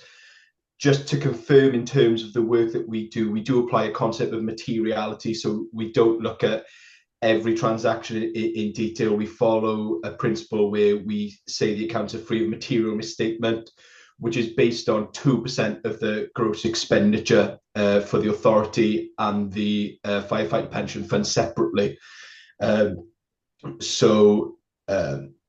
We've applied that level of materiality to these reports, and we only report then on issues that are over our trivial limit, and all of these, there's 0.968 million for the materiality for the main accounts, and the firefighters pension fund is set at 216,000 then. There are some areas of the accounts where we do apply a lower level of materiality due to the sensitive nature of these for the public, which will be around senior officer remuneration and related party disclosures. Just that those are areas that we know there'll be public interest. In terms of our ethical compliance, there was a reciprocal arrangement in place this year between Audit Wales and the fire team within North Wales Fire, which is a scheme we're really proud of, but it does raise a small risk in terms of our independence with this work. But just want to report back and confirm that as we set out in our plan, that no work was undertaken by either secondee either way on this work, and they haven't been involved in any discussion to do with this work to maintain our independence. As Elgan said, there's one corrected misstatement that we're hoping that you'll include in your letter of representation to us today, but agree with it not being material in value, that we can still issue an unqualified audit opinion. And even with the corrected misstatements, I think these are small in number and in nature, if truth be told, especially the pension provision, the pension asset ceiling, which is the largest number, but is a specific technical issue that I think has affected other fire and rescue authorities this year as well. I think we'd seen it affect maybe some more local government bodies last year, so we're able to share that with the team, and the corrections have been made. I think lastly, I just want to draw attention to the recommendation we're giving in our report. As we say, related parties is an area that we deem material by nature because it's sensitive. And we know that members are required to complete forms of their host authorities disclosing those interests, and there is a legal duty to keep that updated within 28 days. However, I think in the past we have found instances where not at the fire, but there are instances sometimes where someone might forget to put to update that within the 28 days, and with the remit of the fire authority being larger and greater in terms of its locality, some local interests may need to be expanded upon when making declarations for the fire area as a whole and not just the host authority. So it gives us and the team preparing the accounts and yourselves a lot more assurance that the accounts are complete and full. If these returns, I think, if North Wales Fire specific returns are completed around the year end, it just gives that positive assurance of, and this is everything and nothing has been forgot, which we think is a really important aspect due to the sensitivity of this. To get around this year, we had to do some additional work using search tools such as Companies House to try and give us the assurance that this is complete. We would find it really helpful to our audit procedures if these were completed by all members in time for the audit. So yeah, I'll stop there and hand back to you if that's okay. Diolch yn fawr, Carwyn. Yes, if members look at Appendix 4, page 147, they will see that it highlights that 2 members did fail to complete their declarations of interest forms despite repeated requests, which obviously is disappointing to note. Gareth, as clerk, did you want to come in? Diolch. Just on that point, please, Cadeirydd. Yeah, it is difficult. I know that members have to do this in both authority, in their constituent authorities and at the fire authority. It might seem like a pain, but as we've highlighted here, it's really difficult to get the account signed off without them. The executive office do this in the first instance and then call on me where they need help. And so I get to see the process firsthand, and it is perhaps more challenging than it needs to be, Chair. They're relatively short questionnaires, so if we could just put a plea for speedier responses from and indeed full responses, that would be appreciated. Diolch, Gareth. So any comments or questions from members, please, in relation to the accounts? Dafydd, ddech chi eisiau dod I fewn? Diolch. Diolch, Cadeirydd. O'n i chdi bach yn hwyr. Chair, I was a little late getting back after our break. Just to say thank you to Carwyn and Audit Wales for the report. It is always a relief to have the unqualified opinion, and just because of that, it is a clean report, and there are, well, only matters, I won't call them trivial, but they're under the threshold in terms of attention. And there are 2 things that you as an authority need to do today. That is to authorise the chair to sign the accounts. They have my signature on already, but I will perhaps sign again in a way after approval. And you also need, as an authority, to authorise me and the chair to sign and release the letter of representation. I think as an appendix to the audit report, and I suppose we shall need to add to that just a little bit to reflect paragraph 19 of the report, regarding the adjustment that we are not going to proceed with. So, with your approval for that, we shall, well, it's in paragraph 19 of the report that Elgan and Helen have prepared, talking about 100,000 on debtors and creditors. So we leave that as it stands, I think, and we just want to put in a sentence explaining why in the letter of representation.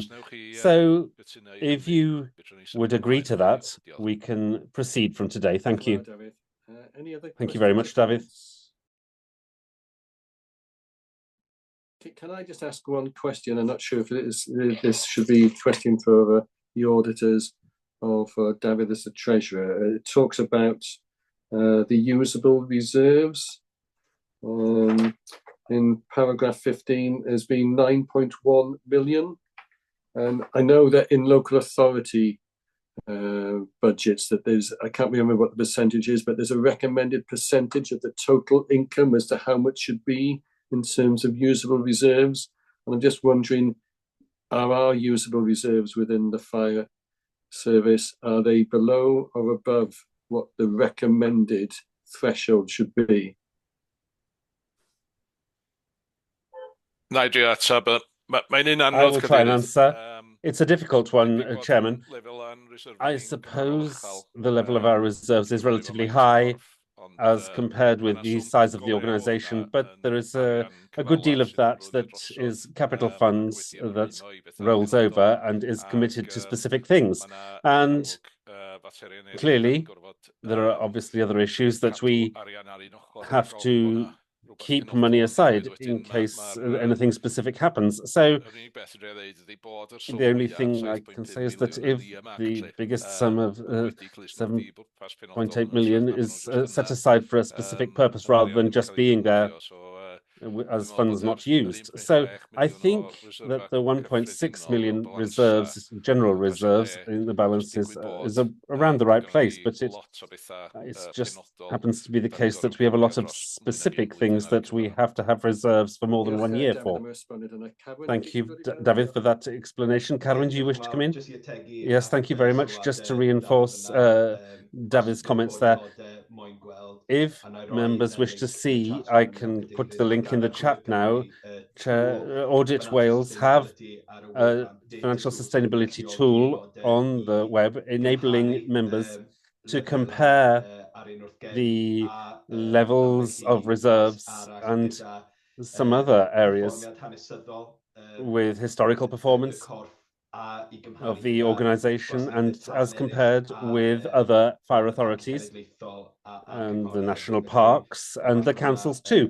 So that may be of use in future for members when they make comparison. Thank you very much for that, Carwyn. This is the final version. Members will have seen sort of the accounts sort of being scrutinised previously. So I'm going to move to the recommendations. So members are asked to note the audited outturn position and performance as detailed within the 2023-24 Statement of Accounts, Appendix 1. Note the report of the Auditor General for Wales, which confirms an unqualified audit opinion, Appendix 2. Note the proposed letter of representation, including the uncorrected misstatement, and confirm the recommendation of approval of the final audited 2023-24 Statement of Accounts.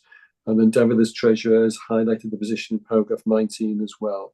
So can I have somebody to propose the recommendations? Councillor Young. Yeah, Mark, did you want to come in? Sorry.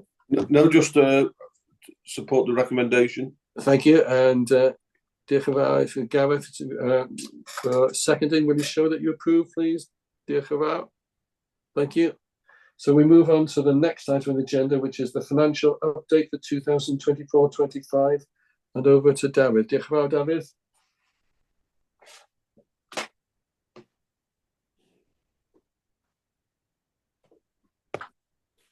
Diolch Cadeirydd. Na i drio mynd drwy hwn eitha cyflym.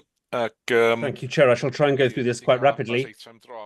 We have had some heavy items, so this ought to be quite easy. Item 12, it is on page 156 in the Welsh language pack, the budget review of the current year, and this gives the prospects for expenditure and revenue as it was at the end of September.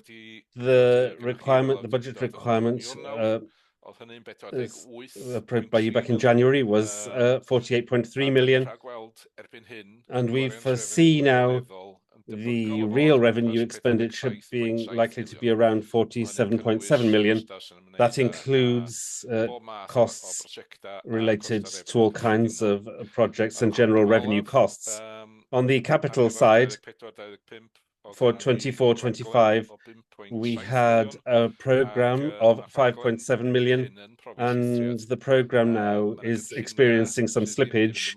There are plans which have not gone ahead at the speed foreseen, and so expenditure will likely to be around 4 million, and we shall need to transfer the funds on. There will be some rollover, as referred to a couple of minutes ago, that forms some of our balances and so on. So we ask you here to note the revenue underspend and the capital slippage and the risks, and that's in section 5, and I will run through some of the highlights of the report. Pay is in section 12, and we talk there that the pay award that there is an assumption of 4% for staff, and the firefighters have settled for 4%, and we said in paragraph 13, then the RDS changes mean a good deal of cost from January on, and that is factored into next year's budget too. The non-pay costs in paragraph 14 on, there are elements of uncertainty with the challenges in the supply chain. And on the income side, the authority have benefited from additional income from secondments and from a one-off grant from the government on the 20-mile-an-hour speed limit restrictions. The capital we underspend because of the delay in capital projects, as mentioned earlier, and we are also spending less interest because we are borrowing less.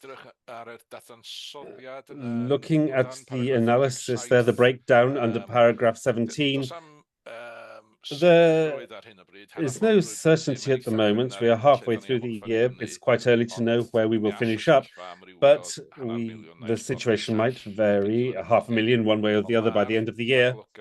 But the prospects that are most likely have been broken down in that table, which shows a likely underspend of 0.6 million, that is 600,000. Now, the Firelink uncertainty is a sensitive one in terms of that could be 500,000 of difference.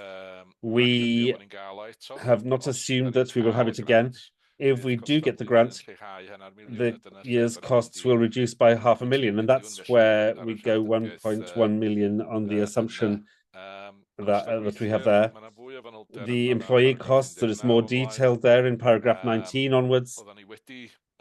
We had hoped, well, we had increased the capacity for RDS by an additional 30, and that was a cost of 400,000, and it's not happened, as you can see in the table under paragraph 20, and that means an underspend that is quite significant there. Within the full-time operational staff, there's more unexpected retirements, and that means an underspend again. We do foresee, therefore, general expenditure on pay costs to be an underspend of 1.2 million or so, and that is those are the main changes that we have in those waterfall charts above paragraph 26. Other than non-pay costs again, it's about 200,000 there of an underspend, and most of it is the good work done on appealing the business rates values on our properties, and there are other details. I won't go through them all, but on the income side, we have received the grant that I mentioned earlier, and that is about 100,000. As it happens on the revenue side, everything is going one way. Sometimes you have swings and roundabouts, and you find, yes, that is cancelled out by something else, but we are around, and that we're around where we want to be, but we are underspending on a number of headings this year. The capital program, there's delay on plans. Paragraph 35 mentions that. So the prospect for the end of the year, the estimates about 1.4 million. Now, on the table there under paragraph 36 shows that the costs that we have spent on so far are very small, about 600,000, but we do foresee that we will spend more during the coming 6 months, but not to the level of the budget, which means that there will be a need for that rollover of about 1.4 million as broken down in the table. Going on to borrowing, as I said under paragraph 39, we mentioned that we use internal borrowing, and that is wise, particularly when interest rates are beginning to come down a little. So we are not expecting that interest costs will reduce a lot, but it would be foolish for us to go and do long-term borrowing while interest is on the way down. So we are holding out as long as we can on borrowing, but looking to borrow more, we foresee that we shall have to do so as the capital program proceeds and some old loans come to an end. Unfortunately, that is not a saving looking ahead, because the loans that are coming to an end are on a very low level of interest, from the period before the increase in interest some 4 or 5 years ago. So we shall be trying to manage that as well as we can in terms of borrowing sensibly. There we have it. There are indicators there. The debt remains lower than the requirement, and so the authority is compliant. And so I shall take you back to the recommendations in paragraph 5 on page 156 of the Welsh Language Pack, and that notes that the projected revenue by the end of the year for 2025 and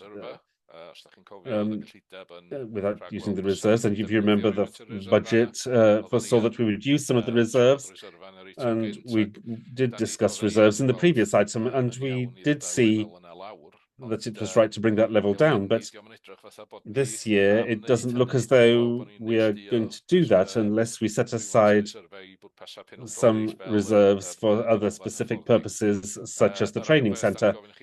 The second thing that we ask you to note is the slippage on capital. That's about 0.4 million, and that's no doubt going to change before the end of the year, and we will bring you an update at the appropriate time.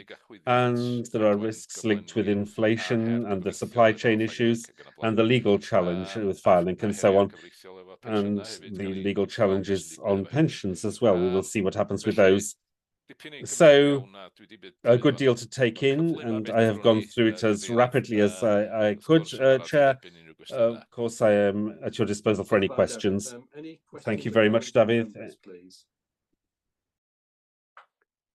Deputy Chair. Sorry, Chair, I have to leave the meeting now. I give my sincere apologies. No problem. Thank you, Paul. Any questions? David, in terms of risks, and finance isn't my strong point, but will there be any risk to the authority with the proposed Chancellor's raise in national insurance contributions from employers, which it seems to be sort of what's going to take place? Is that going to impact upon us? Yeah, we can only speculate really on what's in the budgets forthcoming. There seems to be the employer's national insurance has been mooted. I suspect that will be phased in so that it'll be a risk in next year's budget more than this year's. They could bring it in sooner, but the effect would be part year and not too difficult for us to manage this year, considering we're underspending anyway. But yeah, I'm sure that's a risk going forward for next year, as is risks for many different bodies and individuals in terms of tax provisions for pensions and all sorts. So I think we can speculate on several outcomes of the budget, but that's all it would be at the moment. Helen, do you want to come in? Yes, it was really just to build on that. The rest of the national insurance increase is something that we are aware of, and I know as a sector we're calculating the potential impact of that, and actually also lobbying government in terms of additional funding. I know when that happened a couple of years ago, there was ring-fence grant to support the public sector, so that's what we'll be seeking again, but it is still an uncertain risk for us at the present time. Okay, thank you, Diolch. I can't see any hands being raised, so I can invite somebody to propose the recommendations, please.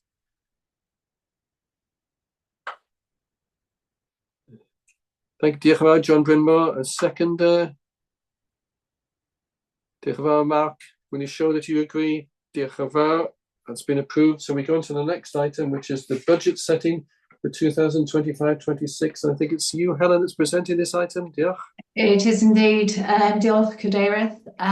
This item is about the budget setting for the next financial year, and that's 2025-26. It's the final finance paper on the agenda today, and actually builds on the previous two reports that you've received. The issues outlined within the 23-24 audited accounts and the year-to-date position for 24-25 are still very relevant to the next financial year as well. At a personal level, I'm just really relieved that nobody asked for an explanation of IFRIC 14 in relation to the pension valuation. So many thanks from me in that respect. What I'm aiming to do today in the paper is provide an overview of the budget setting process, and that's both in terms of the timescale, the statutory deadlines, and also the underlying assumptions that we will use. Each year we are required to set a balanced budget, and that takes into account the underlying expenditure, also the anticipated income flows, and some of those will be from things like service level agreements that we have with partners for shared properties, which is also those income flows in terms of overnight deposits of cash.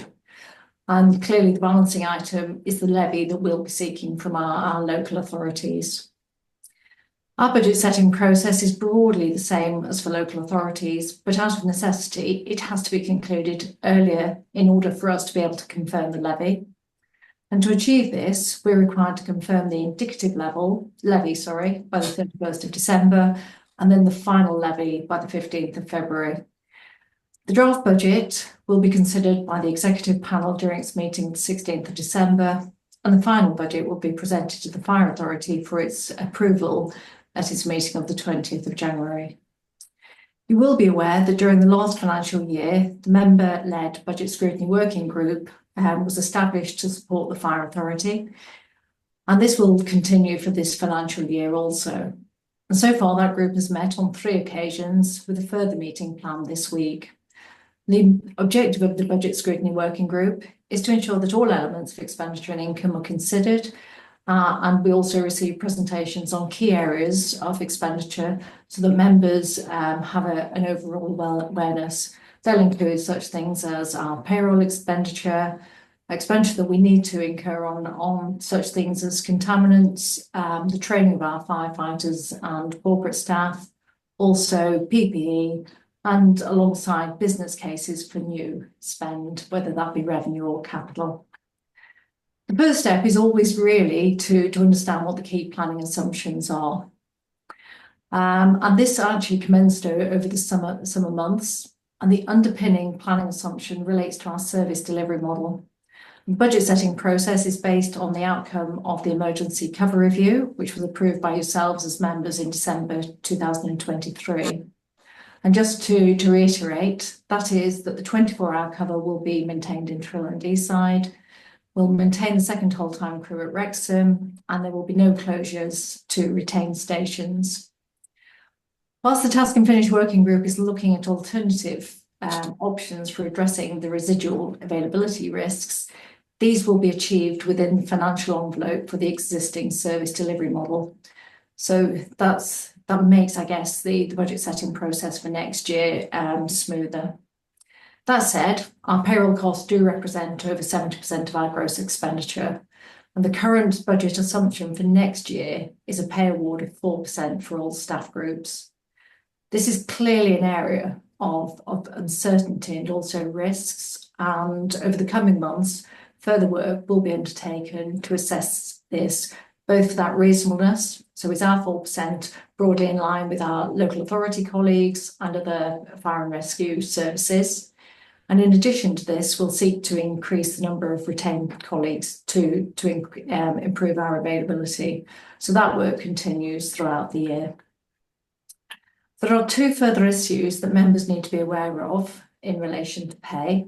And that's firstly that the 24-25 pay award for colleagues working to the local government terms and conditions have not yet been agreed. So that's a risk, it's an open risk that we're going to be taking into next year. The planning assumption when we set the budget was 4% for 24-5, and our current forecasting assumes that will be the case. It does remain an open risk, and we'll carefully monitor that throughout the year. The second risk that we are managing is the national pay agreement for our retained colleagues. That was agreed in 24-5 and effectively increases the retaining fee by 50%. The retaining fee is one of a number of areas of income that a retained colleague will receive. And our hope is that this will go some way to supporting the recruitment and retention of retained colleagues, but it does, however, present a £1 million cost pressure for us in the next financial year. So work has been ongoing by not only the payroll team, HR, but also operational response colleagues to do an individual review of everybody's contract, looking at what provision kind they provide to us. And we're reasonably confident in relation to that 1 million cost pressure. The employer pension contributions remain a key element for all staff groups, and I'm able to confirm that the anticipated financial support for the firefighters' pension costs from April 24 has now been confirmed by the Welsh Government.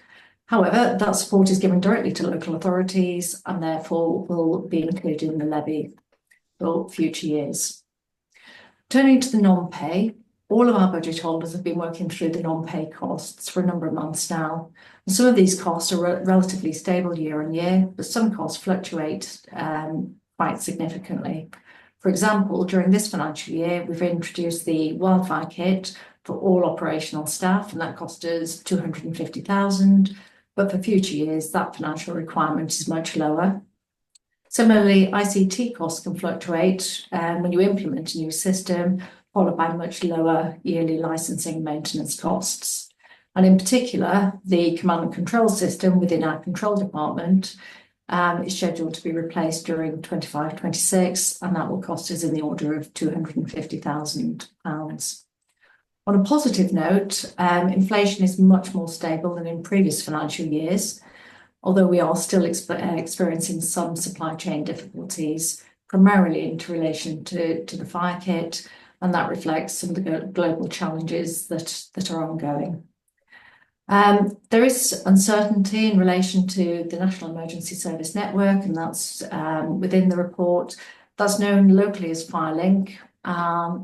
In recent years, we've seen both significant increases in the costs and also in a reduction in our grant financing, and the current cost to us is about £1 million. The contract costs are subject to a national legal challenge, and we anticipate this settling in November 2024.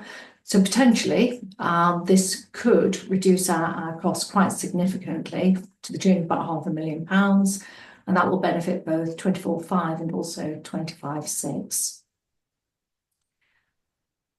The final element of our expenditure relates to the capital financing costs, and this again is an area of fluctuation as interest rates remain stubbornly high at the present time.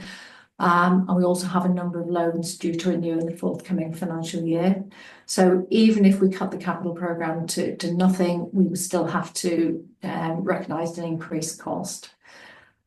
We do have a capital programme, and that capital programme is subject to scrutiny by the Budget Scrutiny Working Group, and in particular is looking at the affordability of all of those plans.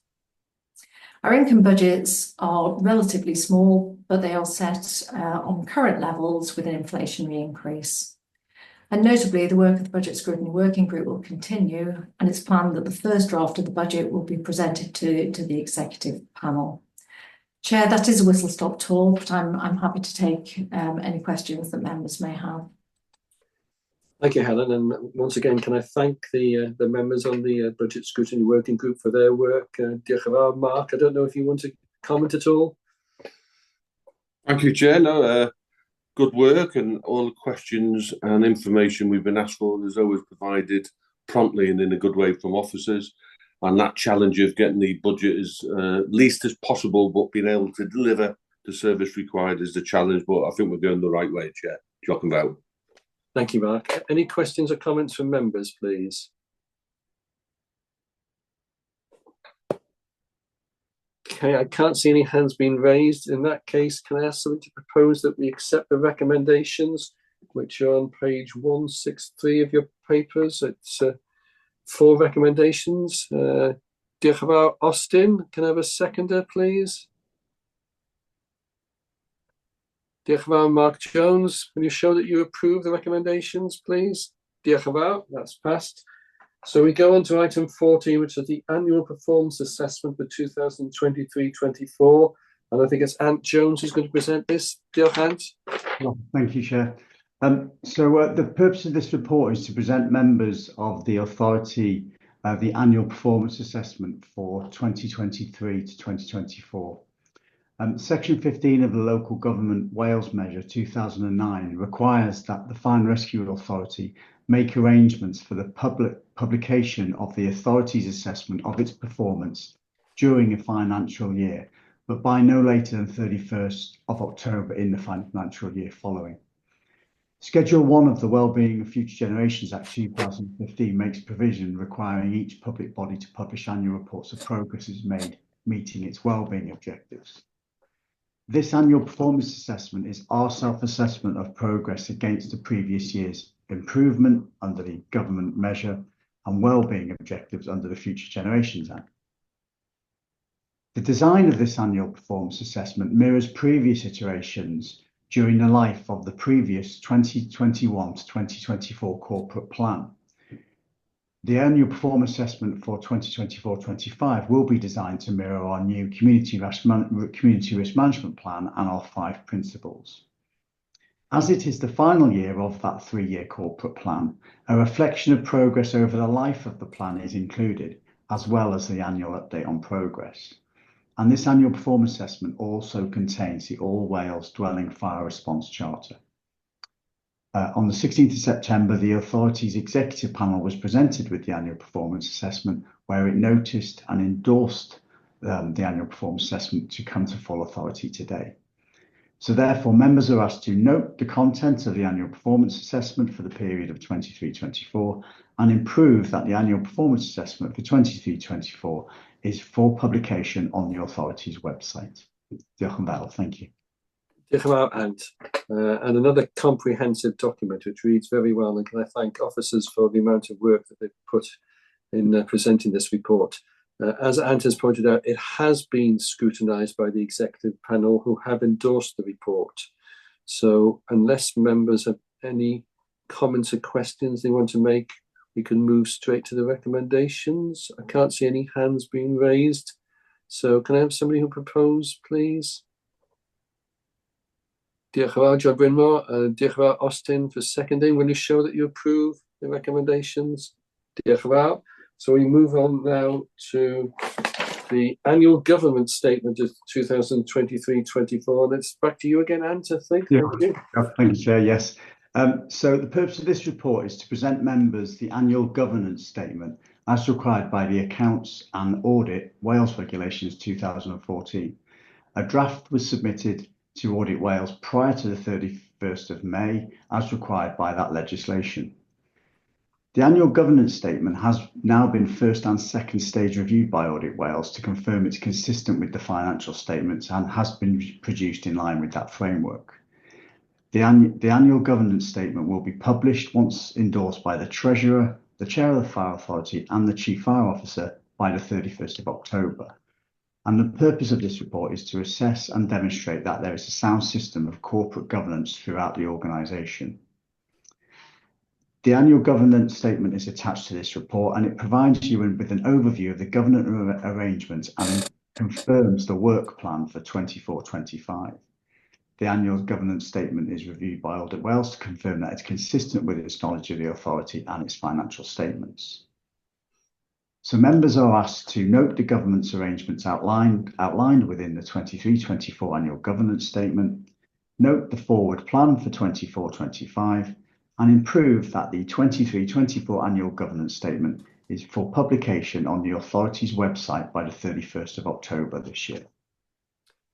Thank you, Anne. So members will be aware that there's a statutory requirement for us to produce this annual governance statement, but it has been through Audit Wales and they obviously have endorsed it. So it's just a case of us signing it off. So unless anybody has any questions or comments, I will ask somebody to propose that we accept the recommendations. I would propose, Chair. Thank you very much, Mark. Can I have a seconder? Thank you very much, Gareth. Will you show that you approve? Diolch yn fawr, that's been accepted. So we move on to item number 16, which is the Welsh Language Standards for 2023-24. And I'm looking at Natalie. Natalie, are you going to present this? Diolch yn fawr, welcome, croeso. Diolch yn fawr, Cadeirydd, ond dwi'n di gyflwyno'r adroddiad yma. Thank you very much, Chair. Yes, I'm going to present this report. Good afternoon, members. Present to you the annual monitoring report on the Welsh language standards. This report notes how we have complied with the standards within the last financial year. Perhaps you have seen this report in the past as part of the document, the annual performance document, but this year and in the future, this will be an independent document. So this report is a requirement under the standards 155, 161 and 167. That is that we present the report and note that we publish the report. As well as noting compliance with the standards, the report that you have before you presents how we have set about facilitating and promoting the language within the service, and also how we have developed skills, the skills of our staff.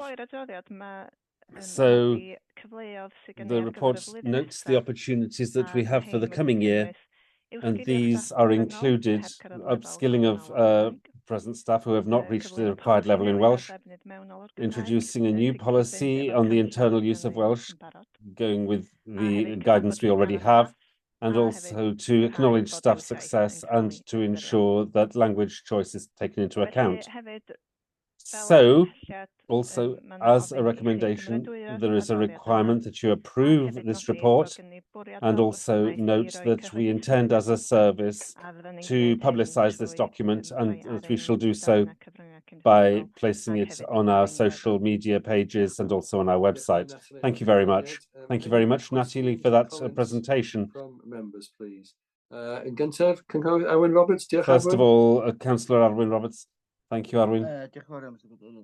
Thank you very much, Mr. Chairman. Can I just congratulate the department on the work that they are doing with the promotion of the Welsh language? In the last 2 years, I see that this work has gone ahead significantly, amazingly, and I want to congratulate them on the work that they do, and I would accept the report. Thank you very much. Thank you, Arwyn. And Gwynfor? Yes, thank you very much. And I would reinforce the words of Councillor Arwyn Roberts. Clearly, it is clear what the commitment of the authority is to the Welsh language. The only question I have is, it says that there are some posts where Welsh at some particular level, whatever it may be, has not been achieved by some people it's not been achieved after advertising 3 times or whatever. So how does the monitoring system work to ensure that people who have been appointed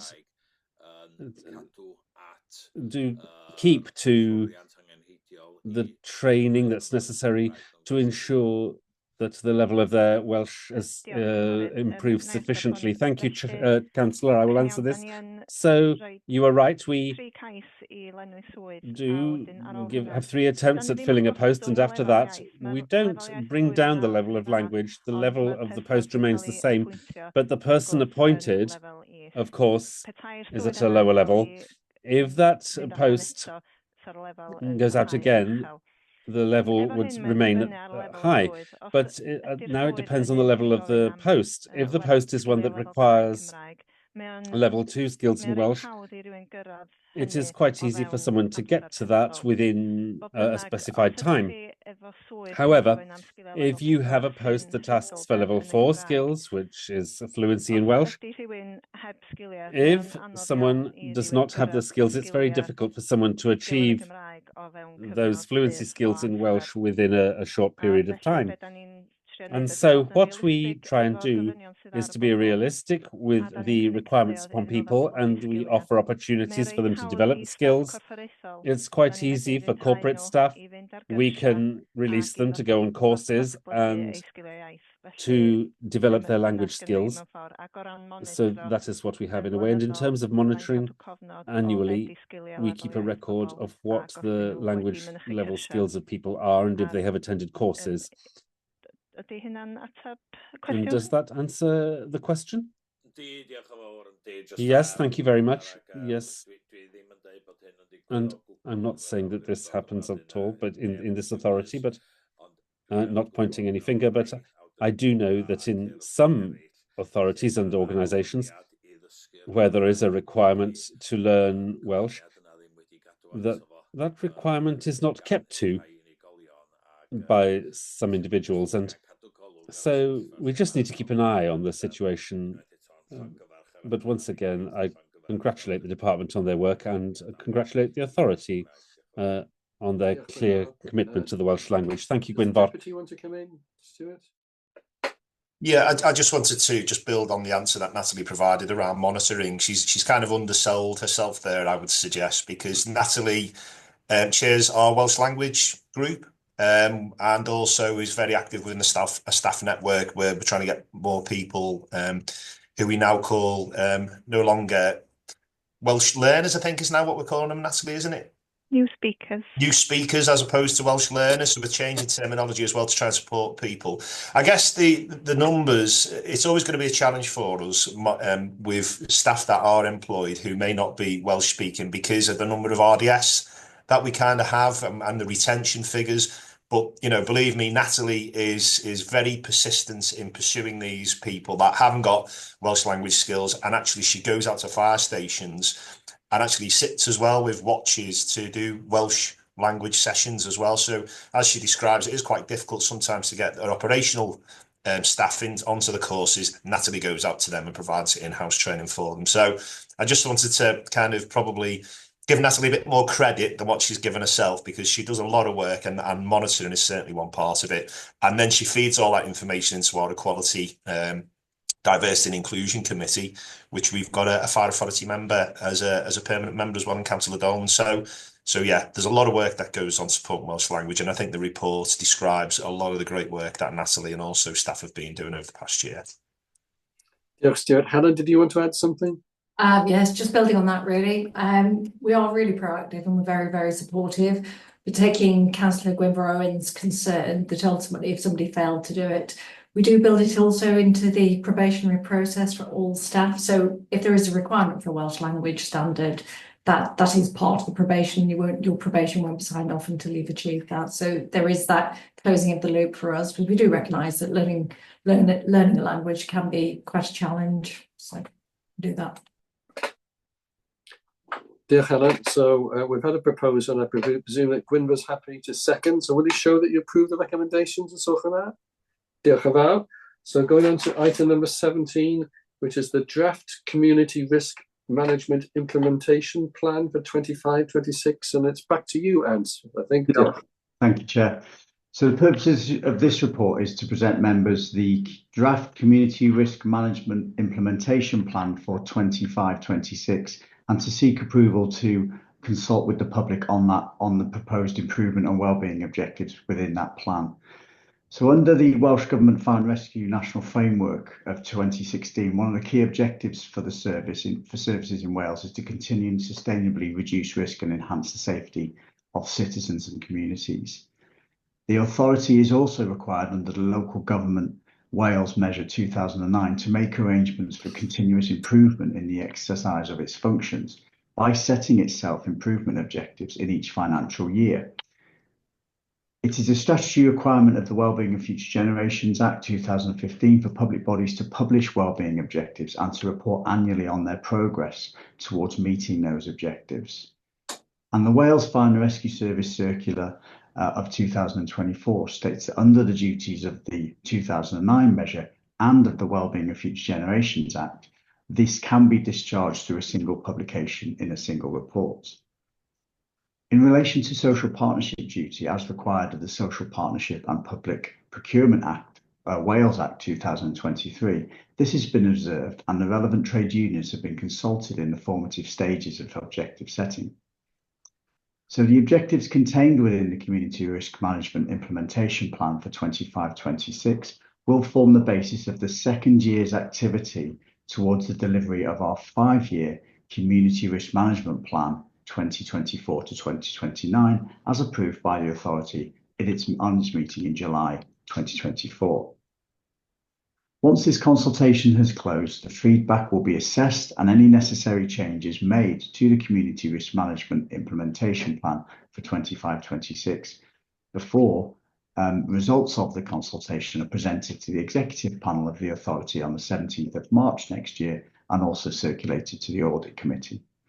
So members are asked, please, to note the contents of the report and approve that the draft Community Risk Management Implementation Plan for 2025 to 2026 is for consultation with Fire Authority members, staff, relevant trade unions, stakeholders and the public prior to approval by the authority in March next year. Thank you. Thank you, Ant. Any questions or comments from members in relation to the report, please?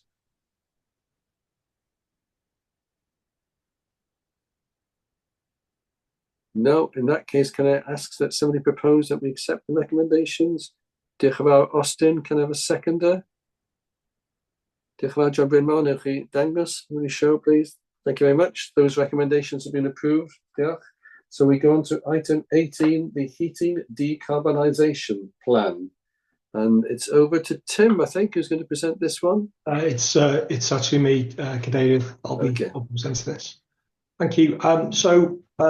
This paper sets out to members the details of our heating decarbonisation plan, which outlines the steps and timescales to mitigate carbon emissions from our heating systems across our estate.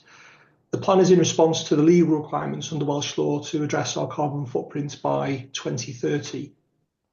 The plan includes a commitment to end the installation of major or radio refurbishment of hydrocarbon-fuelled heating systems by the end of the current financial year, and beyond that, we will begin a phased programme to replace existing gas and LPG systems, and these replacements will be included in the draft budget for each year moving forward. The plan aligns with our environmental strategy adopted in July 2023 and targets the Scope 1 emissions from heating. The strategy and the plan were developed with input from the members' working group, which met earlier this year to provide direction and strategic oversight. We will take a site-specific approach for each of our facilities. High-occupancy sites, such as day crude or 24-hour stations, will see the installation of air source heat pumps or similar, and for lower occupancy stations, such as retained stations, we propose lower-cost solutions in the form of decentralised electric heating, with controls to ensure that heating is only active when it's absolutely necessary. Our replacement programme will be with 1 high occupancy site and 3 low occupancy sites each year, prioritising locations based on the condition and the efficiency of our existing systems. And a working group within the service has been established already to oversee this process and ensure minimal disruption to our operations. Now, the capital investment required is significant. It's estimated at around £600,000 annually, and whilst this is a major cost, it's worth noting that many existing systems are outdated and are approaching the point where their replacement is unavoidable. Positively, running costs for the new systems, particularly at larger sites, are expected to be running lower than those for existing gas or LPG systems. So in conclusion, I ask the members approve the heating decarbonisation plan, enable us to take the steps forward that we need to reduce our carbon footprint and comply with legal obligations. Thank you. Thank you, Justin. Any comments or questions from members, please? No. In that case, can I see somebody to propose the recommendation? Diolch. Thank you, Brian. Can I have a seconder? Thank you, Carol. Will you show that you approve the recommendation? Diolch. Thank you. So we go on to the last item on the agenda, which is number 19, a report on complaints, public interest disclosures and expressions of appreciation. And I think it's you that's presenting this, Helen. It is indeed. Thank you very much. It's the final paper on the agenda today, and the aim of the paper is to provide members with an overview of complaints received and also appreciations. The 3-year average for complaints is approximately 38 per year, and it's notable that 23-24 was broadly in line, and within that year we received 35 complaints. Overall, the numbers are very relatively low, and therefore it's not possible to draw conclusions from the trend in terms of the change year on year. Within the service, we have a documented process whereby all complaints are recorded and investigated to enable a response to be provided. But equally important, we have a mechanism to identify opportunities for learning. That's either corporate learning for us as an organisation or through individual improvement plans. You'll see from the table included within the report that the complaints regarding driving and conduct of our staff are the two key areas in which members of the public feel the need to write into us. In particular, all matters of conduct are investigated via our normal HR processes, although on occasions it's noted that the concern may have been raised anonymously. And in line with recognised practice, anonymous concerns are investigated to the extent that they can be, but it's often difficult as we're unable to seek clarification on specific matters or indeed feedback on those concerns. Turning to the matter of driving, where these are raised, they are investigated, and if necessary, individuals will be provided with support for improvement through our qualified driving instructors. Appreciations are similarly recorded where they're formally received, and members will note that during 23-24 there were 33 appreciations recorded, and this is a decrease against the 3-year average. And all that said, it's difficult to comment on why this might be the case. It is, however, noted that the use of social media is increasing, and notably the figures don't include social media comments on our fire service posts. It might also be that messages of appreciation are given directly to the crews involved, but notably the key area of appreciation remains in relation to those operational incidents and also the conduct of our colleagues. Chair, I'm happy to take any queries on the report and answer any comments that members may have. Thank you, Helen. I think it's an important point that you raised at the end in terms of the public will more often than not now express their value of this fire service on social media as opposed to formal letters of appreciation. So I don't know how accurate the picture is in terms of just recording letters of appreciation, but that's my personal view. Any comments or questions from members, please? No. Can I have somebody to propose that we accept the reports, please? Diolch yn fawr, John Brynmawr. Can we have a seconder? Thank you. Brian, will you show that you accept? Diolch yn fawr. There is no urgent matters. That completes the business for today. It's been a very long meeting. Can I thank everybody very genuinely for their participation today and for their contributions. Diolch yn fawr pawb. Well chaired. Diolch yn fawr. Thank you. Take care, everybody. Diolch yn fawr iawn. Thank you. Diolch yn fawr iawn. Diolch yn fawr, hwyl fawr. Ges dim golf heddiw, Dafydd?